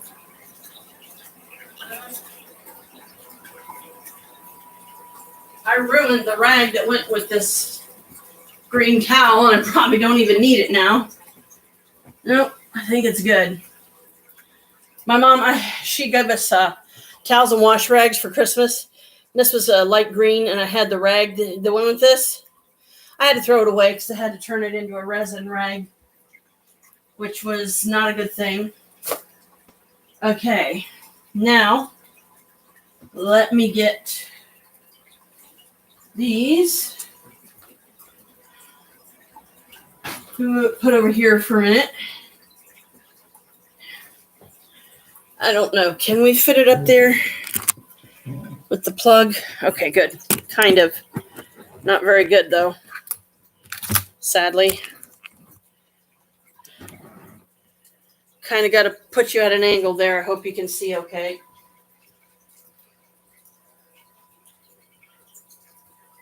Here's my tarot decks. Well, the majority of them. What am I looking in this for? Really? You think? Okay. I think I only had 3. Let's do another pyramid. Why do I get the feeling you guys missed me doing these? I feel like somebody missed me doing these. Aside from you. I'm glad you did. Well, believe me, I missed doing them too. I know what I'm looking. Okay, that's what I'm getting my brains all unscrambled. And I forgot to get me a thing to put on my head. Here we go. One of these little guys. Because it's like,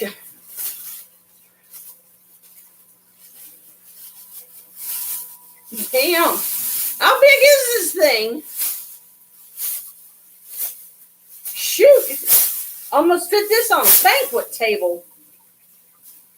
But you know, I can see the advantages of that. But problem is, my cats would fucking shred it. So that's why usually how I do it, I try to shorten it to where, you know, it just barely covers the surface. Whoa, whoa, whoa, whoa, whoa. Whoa, okay. Because the thing with cats, especially as lightweight as this stuff is, yeah. The cats would see it dangling, and then they would like be all over it. So, but if I do this right, and I get that slow pour down. You know, it wouldn't be so bad. Well, I'm going to try to do it right here where I know you can see me. Where's that? Okay, so I hope nobody's planning on trying to go through there. All right, jewelry. Wanted to put the jewelry kit in there. Get one of these. Yeah, I think that one's okay. I smell them because sometimes, you know, I try to, when I haven't used one in a while, you know, bacteria can still form. And being a witch, I can kind of get a sense of, let me smell it, and if it's got bacteria in it or something smells not quite right, then go ahead and sanitize it. But right now I don't have any hand spray sanitizers. So it's going to be easier said than done. I don't really know. I better stay over here out of the way. Because I usually use this chair anyway. I got to go get a hair clip.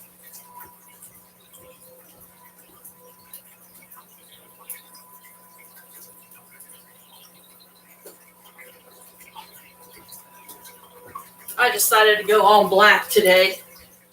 They say black helps you look slimmer. I don't feel like it makes me look any skinnier.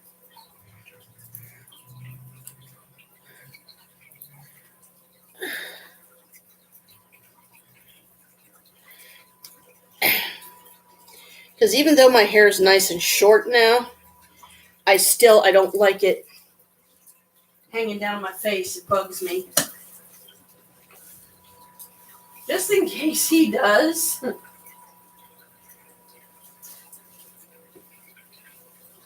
Come in here. Because especially he gets his power supply. I'm sure the man's already jonesing about being able to get on his laptop. Because he hasn't been able to get on it all day. So I'm sure he's jonesing for a hit. Meaning he wants to get on. He's going to want to make sure it works. And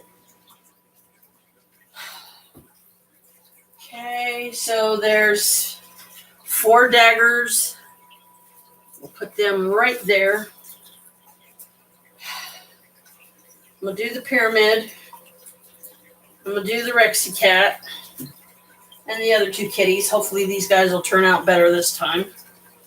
Well, I mean, not that they turned out bad the last time. It's just this time I'm actually going to mix the mica powder into, and probably do the ink colors. Because, you know, I already did a batch that was clear. So, let me get my water, though, because I'm going to need that. I can try to bring you a little bit closer. Like maybe here. Hope that's okay. Probably help to have my glasses.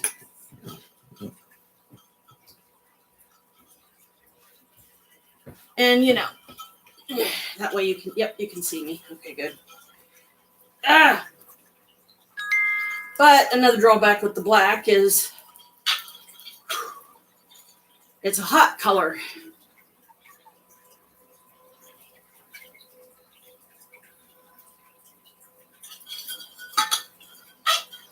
And I swear I haven't taken a stack or 3 today.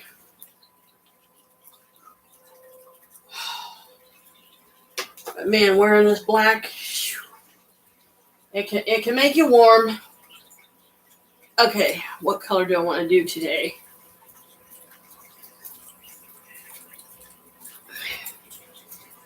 Right. Herbs.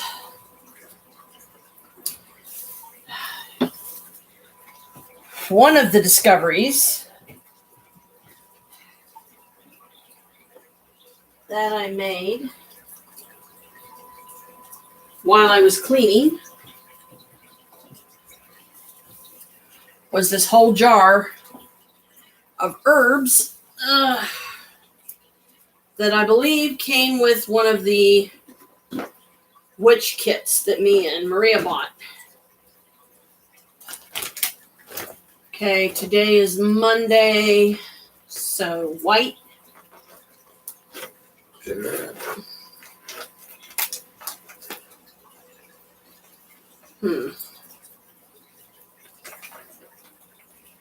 What do you think? Do you think white would be,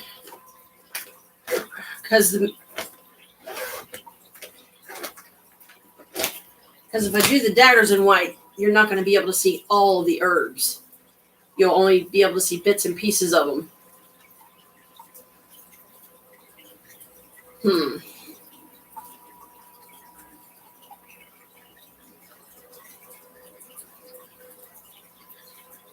don't know. I'll have to think on that one. If I want to do them clear, if I want to do them, just do a whole batch of white. Oh, yeah, eyeballs.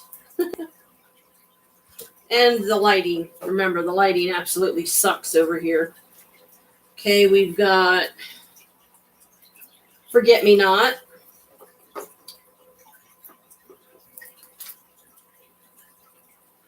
Yarrow.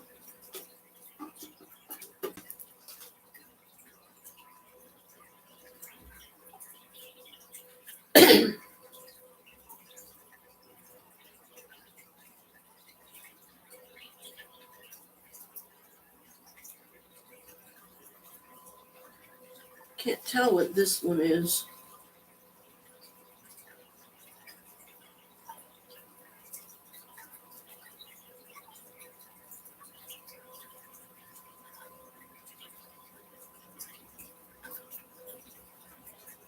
Some kind of Chinese witchcraft. It's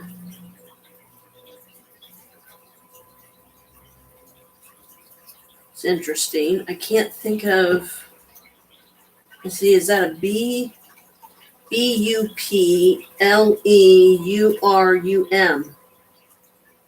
The Plurium Chinese witchcraft. Never heard of such an herb. Mint leaf. Nettle leaf. Sage. I could do that for like a dragon blade. Mugwort. Red rose petals. 1,000-day red witchcraft. Lavender. So I would say Forget Me Not for like a love dagger would be good. Lavender, let's see if I know my herbs. 1,000-day, definitely red rose petals. Better steer clear of mugwort.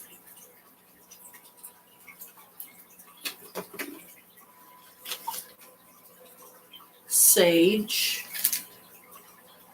Definitely not nettle leaf. Nettle leaf is for more attacking. I'm curious about this Chinese witchcraft. Yarrow. I wish I could.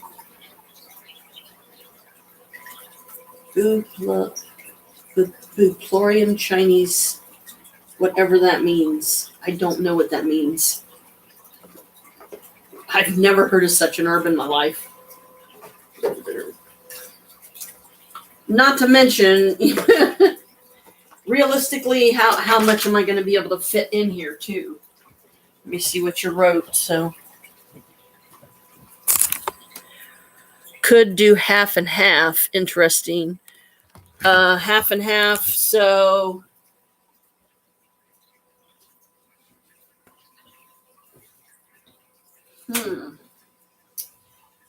half and half.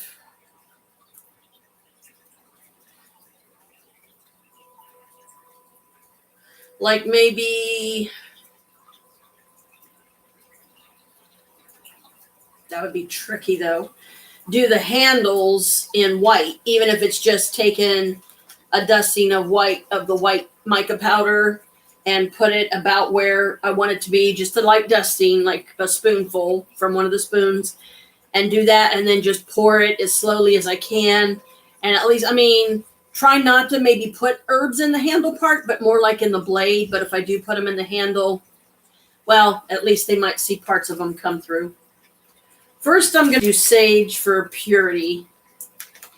So whatever the love that it's drawing, let it be pure. Let it be special, you know, even if it's friendship love, you know, that counts.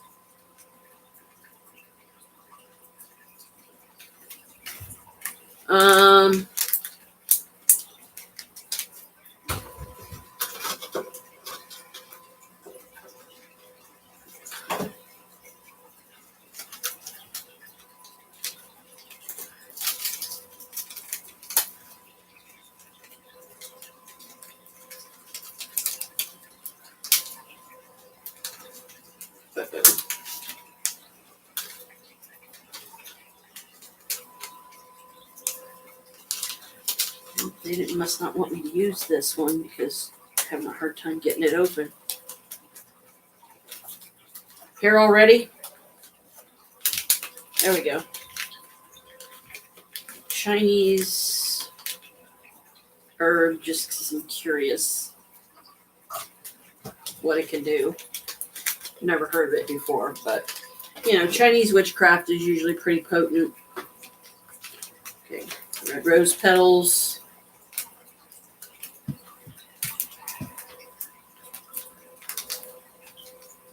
What did I say? As soon as he got it, come right in. Plugged it into his laptop.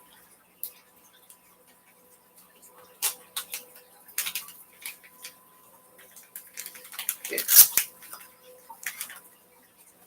Some of the red rose.